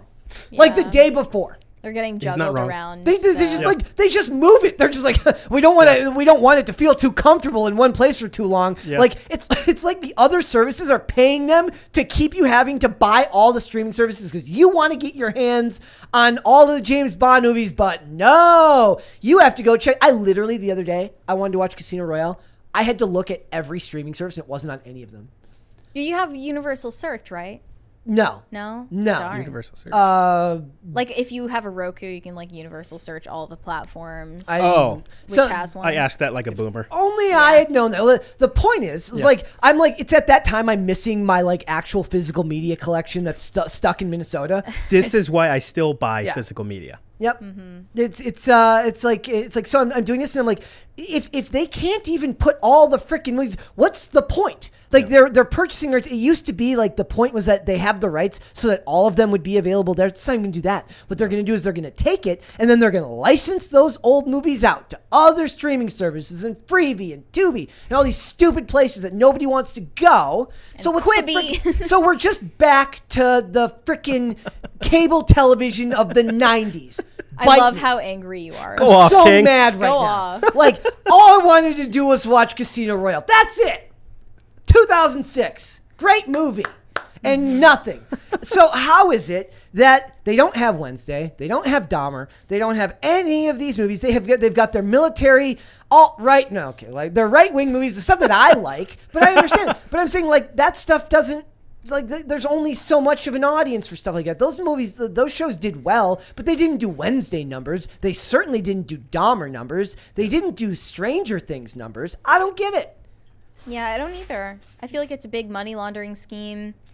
And as far as like not being able to find the movies or shows you like, Tinder swindler. That's a thing on Netflix a lot of the time. Like they switch around what is on their platform like quarter by quarter, year by year. Yeah. And also country by country. Like sometimes you need to like use a VPN to get a certain show if you have a Netflix subscription so that you can see it still. Like they make them only accessible for the UK or only for America. They switched around very often, so it's hard to predict. Dude, they're literally like hostage takers. They've taken someone hostage and they keep moving them to different locations. Yeah. Like look, they had the Tinder swindler. That was huge too. Just like Inventing Anna. So they've hit multiple demographics. Dahmer is a subsect. Tinder swindler is, I mean, I imagine there's some overlap between Dahmer and Tinder swindler and Inventing Anna. It's all middle-aged wine moms. Love that crap. Oh, I don't think middle-aged wine moms were the Dahmer audience. Oh, that was me. I think they are too. I definitely think they still are. That and True Crime. Yeah, I think there's some over there. Hustle. I love millennial women. I loved Hustle on Netflix. Gray Man supposedly did well, even though we couldn't understand why. I liked it, but I like everything. It was lame. Don't look up for your weirdo political activists who don't have lives. And then you've got the Adam Project. The Adam Project was cute. That was a good movie. Red Notice notwithstanding, that was the Red Notice was the most boring movie I've seen in a long time. But they had Bridgerton. Bridgerton was popular. So they have all of these things, and you're telling me Manifest. I've actually seen a lot of people talk about Manifest. I didn't think Scott Foley would have another hit after Scandal, but apparently like Manifest is like really, really well liked. If anybody saw Resurrection a couple of years ago, there was a show similar. Like, it's like Netflix has all this stuff, and actually, I almost take it for granted. Like, I don't realize how much of a market cap Netflix has until you actually put them all side by side and see just how much stuff they have. Yeah, but then they're often, criticized for being a little too cutthroat with what shows they allow to stay on the platform. Yeah. Yep. So Stranger I don't know. Things. Like, I think that the strategy of like giving a show 28 days to succeed or fail, and if the metric for succeeding or failing is like the number of people you can get to finish the show in 28 days. Yeah. Maybe that's just their way of being as competitive as they possibly can be compared to Amazon, which will just buy properties they want. Well, here's the most recent rankings for the top 10 movies and shows on Amazon Prime right now. And this is where it's interesting is they rely a lot on stuff that's been licensed. So like Jurassic World Dominion isn't owned by Amazon Prime. Yeah. That's I believe Paramount. Right? I think Netflix is far more known for their originals than Amazon is. So Jack Ryan, still haven't started the new season of Jack Ryan. So Hunters, The Rig, Three Pines, Reacher, Peripheral, Lord of the Rings of Power, Coach Prime, and The Black Phone. So the Peripheral's up there. Lord of the Rings is still up there. Nobody's actually watching this stuff. Like, who's watching The Black Phone sorry. was actually really good. Yeah, but I'm saying, but it's been out for a while now. Something like 8 like months, it's So like Reacher came out almost Literally, a year ago. who watched The Peripheral? Other than me, the first 3 episodes, I have no idea. Like, I didn't see anyone talking about these shows. which is sad too, because somebody was talking about it in the chat earlier. Like, as much as I loved Reacher, and that was my favorite show that they've made in the last several years, I actually liked how good the Peripheral looked visually. Like, there were some great visuals in the Peripheral, given I don't know what the budget was on the show, but it's like they just dump money. Like, it really does feel like Netflix is like, here's $100 million, go make something. Wait, right? you mean Amazon? No, I'm saying Netflix does that. Netflix does that. Hulu and Amazon feels like they're probably more picky about what they seem to put money into. They're not just picking stuff at random. I thought The Peripheral was on Amazon. It is. That's what I'm saying. Like, so that one has a good amount of budget behind it. So I'm saying that it wasn't picked at random. Yeah. Whereas Netflix just seems to give them a bunch of money, and then you get movies like The Adam Project, which was cute and a great movie, but it was kind of a mess. I loved it, but it was a mess. I don't know. Like, it just, to me, right now, it doesn't feel like this was the year that they would have taken over. I don't think they are. I think Netflix is going to creep back up. Or maybe the idea here isn't that Hulu, it isn't so much that Amazon Prime beat Netflix, it's that Netflix beat itself. Like, Netflix lost to Amazon Prime, not Amazon Prime beat Netflix. Does that make sense? Yeah. Like, Netflix lost it for themselves. Like Gunnar Stahl in the end of Mighty Ducks 2. It's a reference only half the chat will get. And it feels like Amazon's doing it by sheer force of Bezos. Money. Right. Like, they just have that much money to dump into It's the same thing stuff. with Disney. They just dumped all bought the up money. Star Wars and they bought up Marvel. And it's not original content, but it's drawing more people to their platform. Yeah, and I meant. Oh, by the way, Patrick Fuller says Jack Ryan is in Clear and Present Danger. I haven't seen any of the old. I just saw The Sum of All Fears recently. Like, I want to watch a lot of these old movies. Like they're totally up my alley, but just weren't part of my childhood. And it's funny too, because I really do believe that Amazon, other than the money they wasted on Rings of Power, has way more money to burn, it seems like, because at this point they're so rich that Amazon Prime is a write-off for them. Like, they seem more discerning about what they spend their money on than Netflix, who has less to offer financially. Less to offer financially maybe means that they can be more discerning about the quality, though. Maybe. I mean, I don't know if they got luck with Wednesday, like that. They didn't know that it was going to get as big as it did, and I certainly don't think it gets as big as it did without the dance. And I really do believe that there's now going to be every season's going to have a new dance. I can almost guarantee it. They're going to meme a new dance into existence every year. Well, now. yeah, and it also utilized this dark academia aesthetic that all of these teenagers are into these days. Yeah. So it was bound to do well with the TikTok crowd. And this isn't even like Get Woke, Go Broke. Someone said Get Woke, Go Broke. It's like they're all just none of these shows that I mentioned are necessarily all that abhorrent. They're fine. I mean, yeah, Get Woke, Go Broke isn't really the reality. None of these platforms are going broke. Even if there are temporary losses, you can't even blame that on wokeness. No, and in Amazon Prime, like I said, they can offset it with the fact that they've got Bezos gazillions of dollars. I mean, Get Woke, Go Broke also would imply that ordinary people are paying even a smidgen of attention to the culture war that's going on right now, and they're just not. I do believe that we're right when we say post-profit era. Like, it doesn't matter anymore. Shift the ones over here, shift the zeros over here.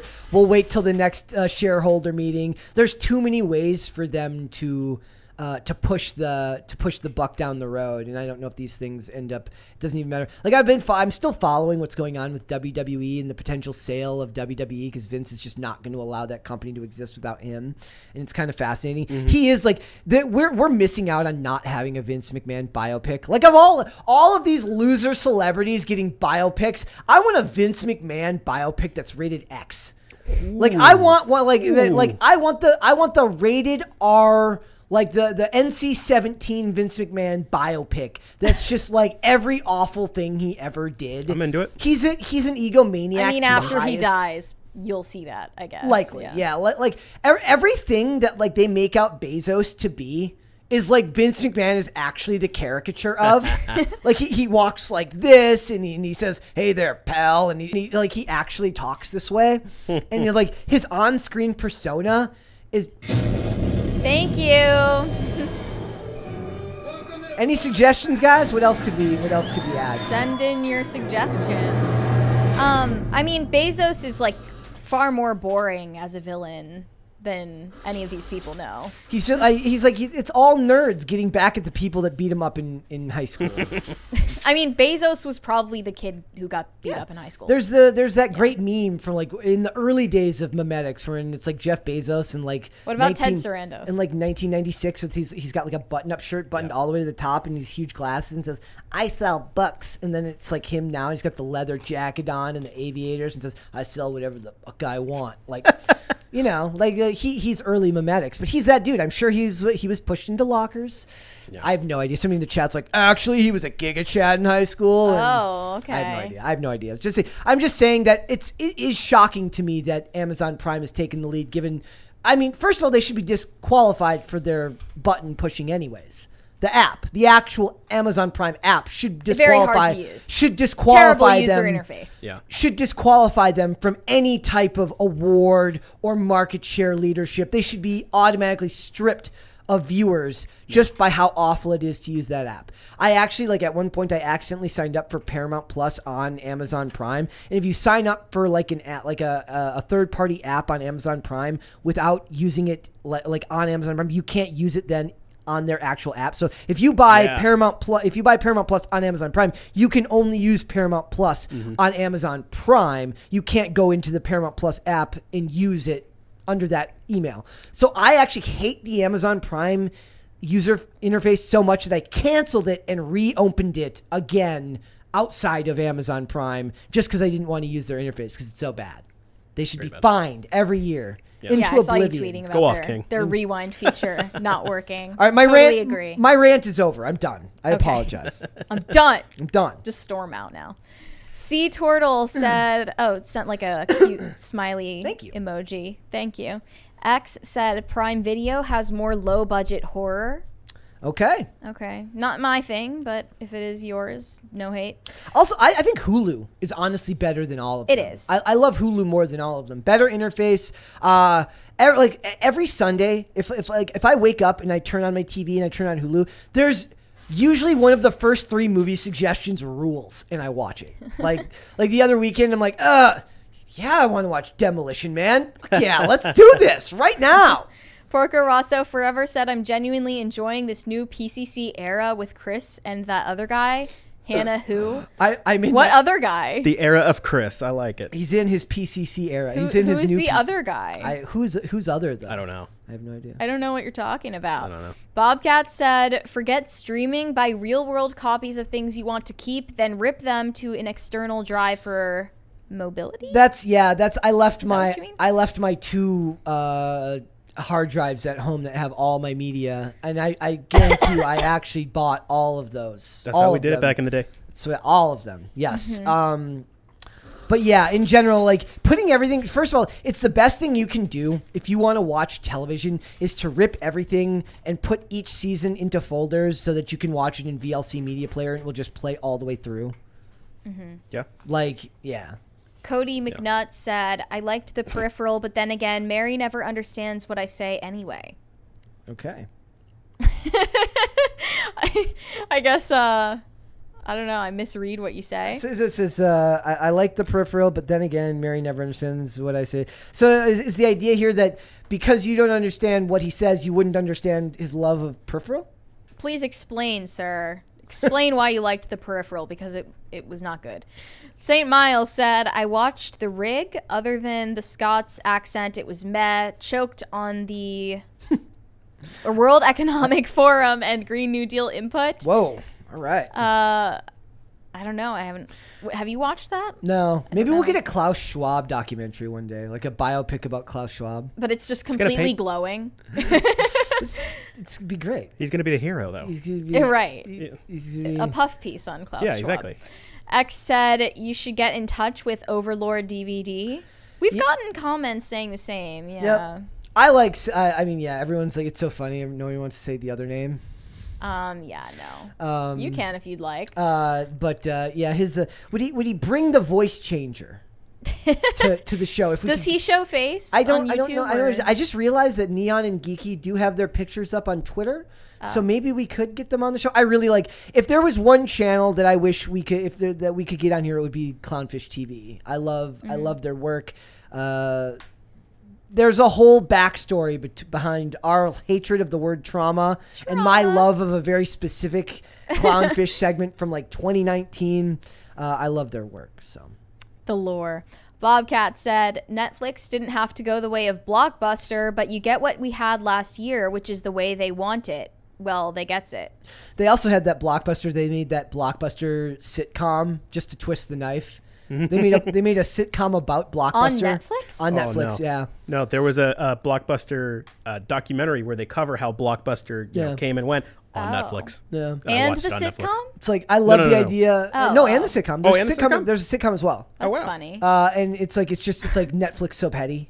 Yeah. Like it's, and I also remember some like pop-up fake Blockbuster that they put up in LA probably to promote it. I remember that. There was also the last Blockbuster when it closed got turned into an Airbnb for one night where you could rent it out and you could just sleep. Why you'd want to sleep in a Blockbuster, I don't know, but like sentimental value. Like, was there if you had a bed, shoplifting. If there was a bed randomly in your Blockbuster, there was some other funny business going on right. that I don't want to know about.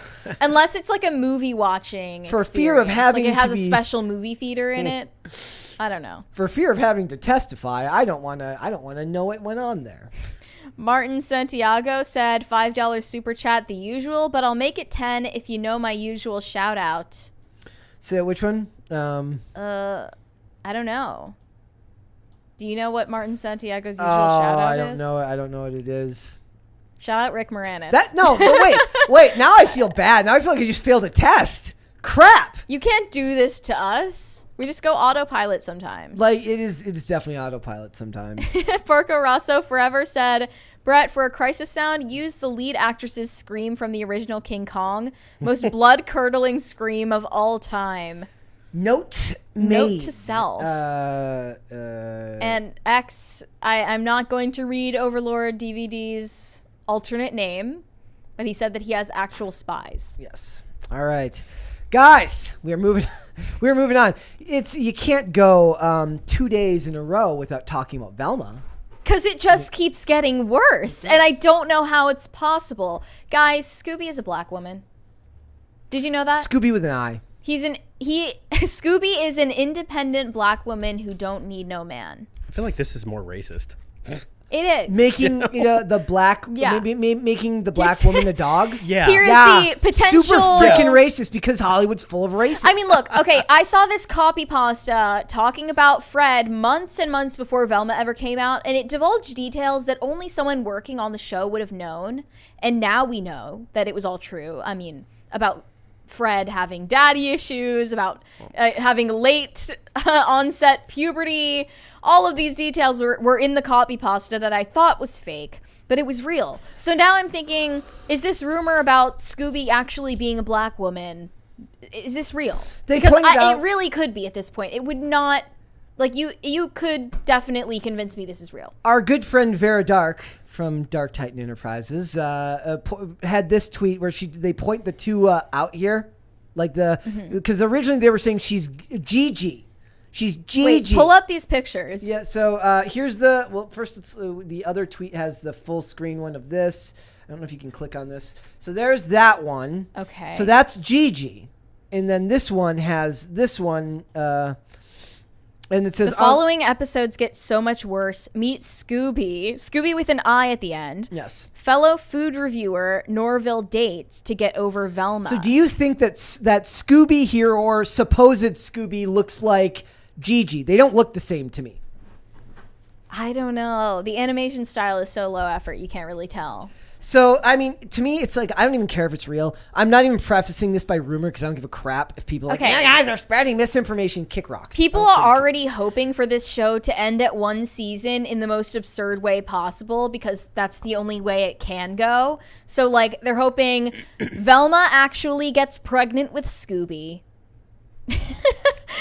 What else? And then Velma is given like the ultimate full circle reveal as a Scooby-Doo villain, pretending she's the to be bad guy. Velma. They pull off the mask and it's white Velma. It's actually underneath. Yeah. I mean, that would be legitimately funny in a really absurd way. But I don't think they'll go with that. It's too clever. Dude, it's literally old school Velma underneath wearing a minority Velma mask. I mean, might be the most racist and hilariously like awesome way to end the show. Based Mindy Kaling. Like, well, I mean, then they get what they want, right? The white guy's the villain. The white lady's the villain. Right, everybody wins. Everybody wins. I would love it would be the normal Velma back. Yes. They get to villainize white people. It's a win-win. We win. Everybody wins. It's possible. We can end this on a white pill, guys. And I would have gotten away with it. And they get the other voice actress. They get Linda Cardellini to come in and say, I would have gotten away with it too if it wasn't for these taking kids. Yeah, that'd be freaking great. Like, I'm so down for this. And then you get Scooby, who like is the idea here that do we lose Scooby with an I, and then he names a dog after a woman he fell in love with that was a fellow food reviewer? I can't get over this. Okay, someone said no. Her name is Gigi. She is not a food reviewer. She's one of Daphne's popular girl clique friends. Gigi. Who becomes a real character of her own later on, who goes out with Norville. I'm not trying to defend this show, but as someone who reviewed it, stop spreading misinformation. Oh, shut up. What? Spread the misinformation. Who cares? It's a TV show. Who cares anymore? Like, one of my favorite hobbies is spreading misinformation online. It's actually in for 2023.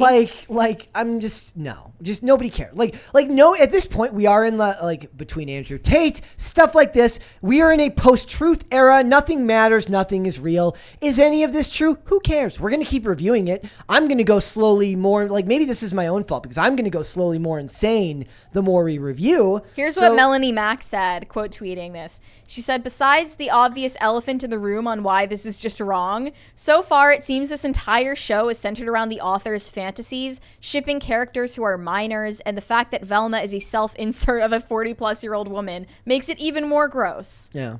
Yeah. I like all of Mindy Kaling's work is self-insert. Yeah. And if you're self-inserting as an age-down, 15-year-old, 16-year-old character that makes out with another 15 or 16-year-old character, I don't know. It's kind of sus to me. I also, I asked last night, I said, okay, knowing what we know now, were we better off with the Batgirl movie? Yes. Should we have just taken the Batgirl movie and if we could go back in time? Was it ever a quid pro quo? Rewind backwards, and if we could go back now and say, okay, Mr. Zaslav, I will take the crappy Batgirl movie with the saggy boobs and the outfit and everything. We'll take it if you get rid of this awful Velma show. What is David Zaslav thinking about this right now? I don't think Zaslav cares. I think all they're looking at is numbers and is impressions. Velma gonna be doing numbers? Well, they're not going to learn until, like I said, there is a far better chance that The Last of Us is going to keep its viewership up because people want to see how closely they follow the source material. This show, the only way you're going to keep viewership up is by teasing people utterly disturbing ideas of what could come to pass, like the idea that Scooby is a person, or the idea that Velma is actually the bad guy. Someone is going to transform into Scooby or be a furry with Scooby as their persona. Well, somebody else said maybe Gigi's nickname is Scooby. I guess. Someone said kill it with fire before it lays eggs. Hey, eggs are expensive right now. You can get a fortune for those eggs. It's you see that the thing people are saying egging a house actually increases property value now. Oh no, I saw the one was back in my day. It was the toilet paper. Yeah. Back in my day, we used to decorate people's houses with this. Yeah. Now it's always between eggs and toilet paper, two things that people have been hoarding the last couple of years. Yeah. So look. I love that Mindy Kaling just hasn't tweeted anything except for the Velma poster. It's literally a post and ghost. She's like, she just drops it, and like somebody should do a picture of her just casually walking away from a burning fire of like. She's literally that Lana Del Rey meme. Yeah. Also remember, she's a gay icon for young women. We forgot about that. We didn't right, even and mention Mindy that Kaling yesterday. obviously feels very strongly that we need more representation for Indian protagonists in kids animation. Is she shows. really a protagonist? Did you see, like, somebody pointed out, they said, did she really have to humiliate after she falsely accuses Fred of murder? She then humiliates him, and then they laugh about it. She's not a good guy. She's not a protagonist. She's not even an anti-hero. Right. So She's just a bad she person. has panic attacks, and the only way that she can make them stop is laughing at somebody else's feelings. Yeah. Totally likable character, guys. Great job. Yeah. Someone replied to Mindy Kaling and said, "I'm paralyzed from the waist down. After 20 years in a wheelchair, I finally stood up to turn your show off."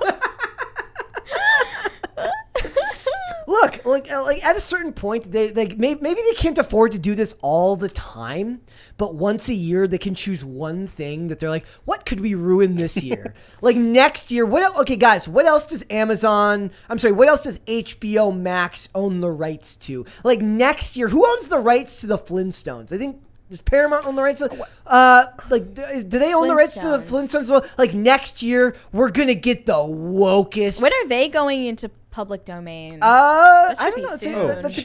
That's from the 60s. So I love I love the idea that next year we get like super woke where they don't just race swap. They make Fred Flintstone like Frederica Flintstone, and it's a woman, and they just go the same thing every year. You take an old property and you just make it the most obscene, objectionable thing every day, and that's how you market towards the end of the year. We had the greatest opening. This is how you're actually going to lead to civil unrest, is like take away people's bread and circuses. Yeah. Like, yeah. I feel like these are the real accelerationists. But at the very point, like, what also, if I see that on Rotten Tomatoes, it's 6% audience score, 55% critic rating. I love it. It's sweet music to my ears. I deleted the tweet, or I didn't end up sharing the tweet. There was I might even still have it. Somebody shared one the other day that says, let me see if I can find it really quick. It would be under mine, so I might be able to still pull it up here. There was one that actually like bothered me. Yeah, it's this one here. I still have it. That's how annoying it was. Oh gosh. Of course, the top. Velma has a lot going for it. Include that it smartly engages with the original Scooby-Doo series without pissing all over it. What? There's like I've read a lot of blatant lies on the internet lately. This may be the most blatant lie I've seen in a very long time. It's not just pissing all over it. It's like acid attacking it. Yeah. Like, dark, funny. It's going the extra mile. Dark, funny, progressive, queer, and human. But it also centers a lot of whiteness. My review. Look. Okay. Guess who gave it fresh ratings, by the way? Out Magazine, The Daily Beast, Huffington Post, IndieWire.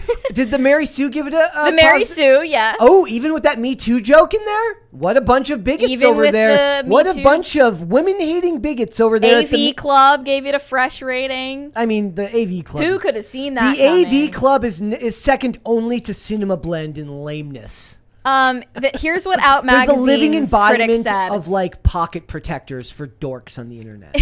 If Velma can iron out a few kinks and workshop a few of its worst jokes, it'll become a great lead-in for Harley Quinn. Oh, shut Time will vindicate People- Velma. People do love the Harley Quinn animated series. That's very well liked. I didn't hear haven't much seen about it, positive or negative. Like it's just. Ugh. It's definitely like Velma's definitely not going to outperform the Harley Quinn series, though. Like there's no chance. Oh, we'll have to see. We'll have to see how this does past week one. Like I think, like the hard another part one. is like it ends up. Look, a lot of the same outrage was going on when that horrible trailer for Santa Inc. came out, and then after the first week, all the hype died down. Well, Nobody cared. at least with Santa Inc., you're not taking from some popular franchise. It's just like a mythological character, right? Yeah. But for this, they are actively cheering on the destruction of something that was innocently liked by children. And millions of not even just children. There's adults that love. Somebody posted. There have been some great memes and some great videos from Scooby-Doo lovers that have been posted. That a lot of these channels started reposting their old content once the show was in the news, right? And it's like there's a huge fan base for Scooby-Doo. There is. Yeah. Like it was never my thing, but it's like I feel bad every time they do this to something. It's a good argument for why you should just copy it word for word, line for line, and not touch anything. Because if you take away too much, somehow you end up with this bullshit. Like, sorry, breast raging. Like, I had to read another one of these critic reviews. While its departure from source material may be a turnoff for diehard Scooby fans, it still has a lot of love for the franchise in all its iterations. No, it doesn't. Especially it has no for love. Mr. Ink's beloved brain. Look, it's not only is Velma not likable or charming anymore, she's also like not smart anymore. Well, and also it doesn't have love for the franchise because it doesn't have love for anything. There isn't an ounce of love, care, desire, joy, or happiness in this show. It's just psychotic pure hatred. Snark and hatred from weirdo Hollywood liberal writers that don't understand the human condition. I love Brett raging. Me too. It's fun. People always comment about it like, wow, I wasn't expecting to see Brett this angry. Iconic. So Go off, King. In this new series, do they solve crimes like the Mystery Gang? There is a crime. So far, they have falsely accused someone of a crime, and they've solved it in as much as that he is no longer, Fred is no longer suspected of the crime, of which they only cleared his name through humiliating him. Velma is now suspected of the crime. Wait, so this is like the season story arc or something? I mean, yeah, it looks like what they're doing is like instead of solving one per episode, Yes. they're going to solve this one by the end of it, which is why it would be great if at the end they pull it off and it's white Velma underneath. Mm-hmm. They make white Velma the bad guy. Wow. That would be incredible. Iconic. Okay, we've got a Womp Womp story to close off the show. All right. This one, it just tickled me. Jamie Lee Curtis announced yesterday that she was becoming a Pfizer partner on Instagram. And she promoted the company's products to all of her followers. And today she announced that she was positive. I found it. There it is. I was like, did I lose the picture? There's the picture. Poetic justice, folks. What else needs to be said? I for one, am shocked. Shocked, I say. I, for one, it is shocking and devastating. I love that she started her promotion of Pfizer. It's just saying influencer in all caps. Oh my you freaking nerds. Look, I've already made fun of Jamie Lee Curtis once today, so I'm gonna limit myself to. I didn't even make fun of her. Like she plays the crazy. She's like the old battle granny in the new Halloween franchise because she's old now and she's that's what it is. One thing I will applaud her for, her campaign with Pfizer was to promote people losing weight because it's a comorbidity with dying of COVID. That's good. Also, you've seen Better like the than things nothing. like now there's like the study. It's like studies have shown that exercise helps against COVID. It's like no way, dude. You're freaking joking. Like kind of helps against anything. My favorite thing was like the very first sign that like I couldn't believe people were buying into it was like I was walking down the street and they put like they hammered in 2x4s over the basketball hoops by my house because no basketball for you, pleb. You do not get to have exercise while the world is coughing and wheezing. And it's just like now that people are posting pictures of that happening in their neighborhood and says, don't forget what they took from you. Like, dude, we filled in the skate parks with sand in California. Yeah. It was crazy. It's funny, too, because Tim was like, this is what's going to wake people up. I'm like, people are too, dude, no. People are too far gone. Yeah. Like, they're going to be like, oh, well, you know what? If that's what they had to do to save the... That's exactly what they said. Yeah, to save the population. Hey, we're going with the information that they had at the time. That was the only thing that they could do. I'm like, the only thing they could do was to fill in a skate park with sand. Yeah. They're probably still... bearings getting ruined from leftover sand at the bottom of those concrete bowls that is just ruining someone's day. They were like, wait, there's an opportunity to suck joy out of everyone's lives. Let's go. Let's go. Wait. Oh, no. They don't mind if you have joy as long as you get your joy from doing drugs and being homeless. Or consuming products. Yes, and consuming products. But a skate park is free to the city. It's already been built. Right. The money's already been spent. We need to fill it in and ruin your life. So, yes. Yeah, there's another womp womp in this for Neil Young. Last year, he... exactly, literally who?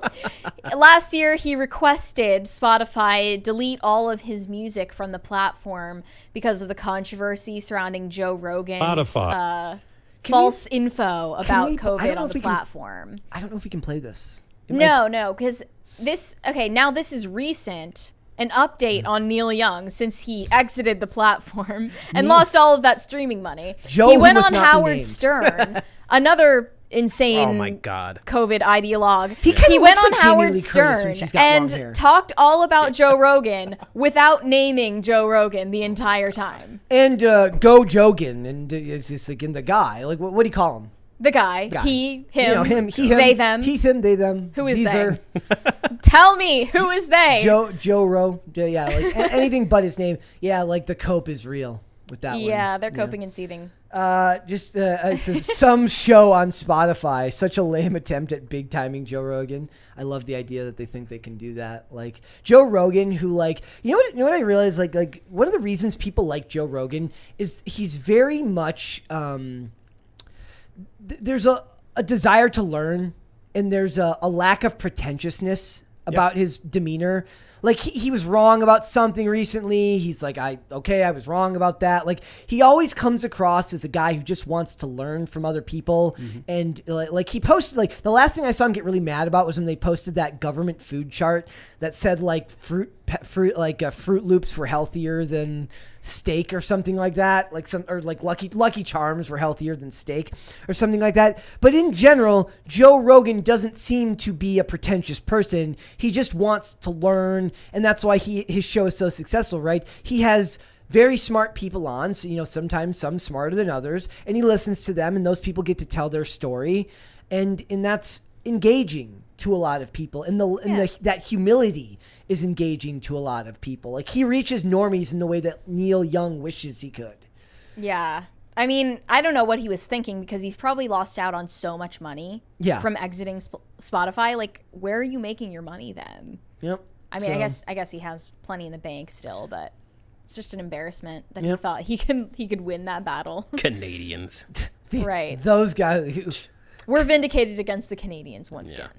Let's go to Super Chats. Super Chats there. Biddy Beastly said, y'all ought to see what's up with a Friday Night Tights appearance from Nerd Erotic or open bar with the Critical Drinker. For the Crisis Party, make it louder. Yeah, I think we should make the Crisis Party louder. Dude, it's... really? You want it louder? It's not very loud. Does it sound loud to you? Well, I'm like right by the speaker, but like it's.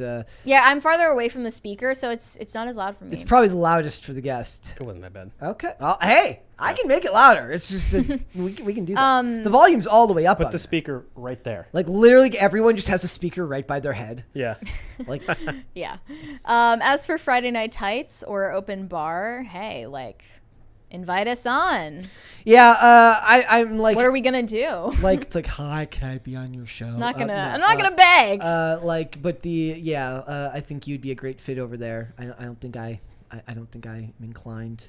I haven't watched myself, so I don't know the vibe, but that sounds fun. High Voltage 75 said, a wise man once said, Scooby-Doo can do, but Jimmy Carter is smarter. Jimmy Carter's still alive, right? He's the one that's... amazingly, yes. He's like 900 years old? Yes. Okay. He's still... Yes. He's still kicking. God bless him. Martin Santiago said, a pity $10 super chat. The answer was 3rd Infantry Division. LOL. Shout out to all my infantrymen and even the POGs, personnel other than Grunt. Pronounced as Vogue. Pogues. Yep. But with a B. Yep. And then he left a tone indicator that said rant. End rant. Is that end rant? Yeah, end rant.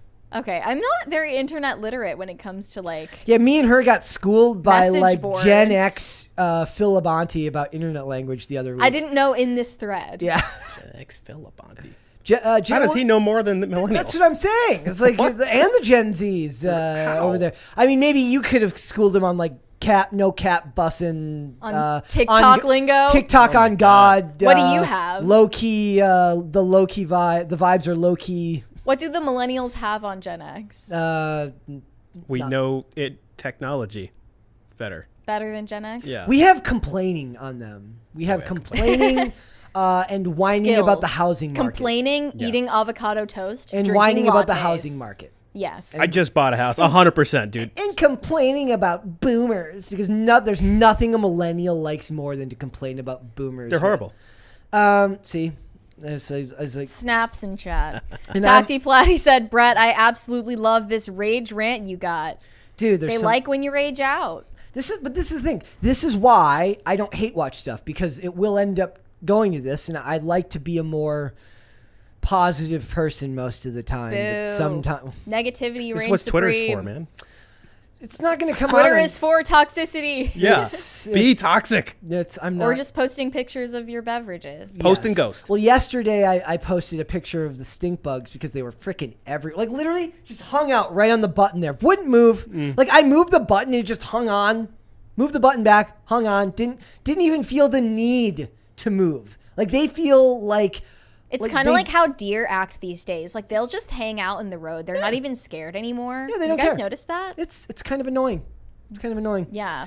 All right, guys. Before we go, I want to ask all of you, please, could you like this video? Could you subscribe to the channel if you haven't done so already? We are closing in on 50,000 subscribers. We are very excited about that. Also, leave comments, not just in the live chat, but on the actual video. Means the world to me. Thank you very much. I want to thank you, Chris, for coming on today. Of course. Let everyone know where they can find you on your amazing Twitter account. On my blue checkmark Twitter. You can find me on Twitter and Instagram at manofbert. You can find me on timcast.com. Click the read tab. And special shout out to my wife. It's our 10-year anniversary today. Oh my gosh. That's awesome. Congrats. Yeah. Thank you. Thank you. That's cute. That was like the best way to end the show ever. That's awesome. Wholesome vibes. I don't know what she's watching, honestly. Hopefully, now what you do, Maybe. what you do is like you play this back to her later for the brownie points. See, just look in at case. this, like sweetie. like I shouted us out. What you Right, yeah. what you do is like no, but you don't make it obvious. Like you're like, oh, I was on the show today, and like you just play it in the background, and that just happens to be the part that comes on when you open the link. Yeah. You know what I'm saying? You got to be strategic about Yeah, it. you don't figure want something out. Otherwise, it looks like you're just like looking for brownie points. We don't want that. Right. That's not good. You want to. It needs to be subtle. It needs to be subtle. We Mary. love a wife guy. Yeah. You can find pictures of me on Instagram at Mary Archived, and you can send me hate on my Twitter, which does not have a blue check. That is also Mary Archived, and we're thinking it's about time for another meme review on Monday with Dane. So go to our subreddit for Pop Culture Crisis, post whatever memes, out of context clips, whatever you would like us to react to, and we might react to it on Monday. Perfect.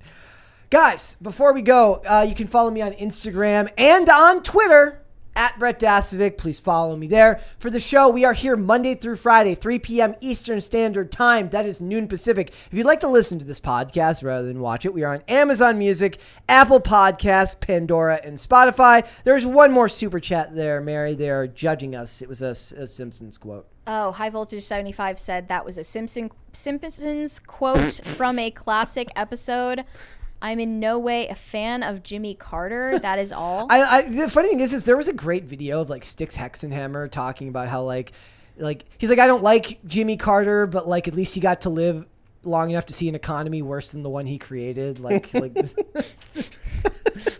Legendary. You know, it is what it is. Guys, again, so Monday through Friday, 3 p.m. Eastern Standard Time. That is noon Pacific, Amazon Music, Apple Podcasts, Pandora, and Spotify, if you'd like to listen rather than watch. We are also on social media. We are on Twitter at PopCulture_show, Facebook and TikTok at Pop Culture Crisis, and on Instagram at Pop Culture Crisis Pod. We'll be back with another episode tomorrow. We'll see you then, guys.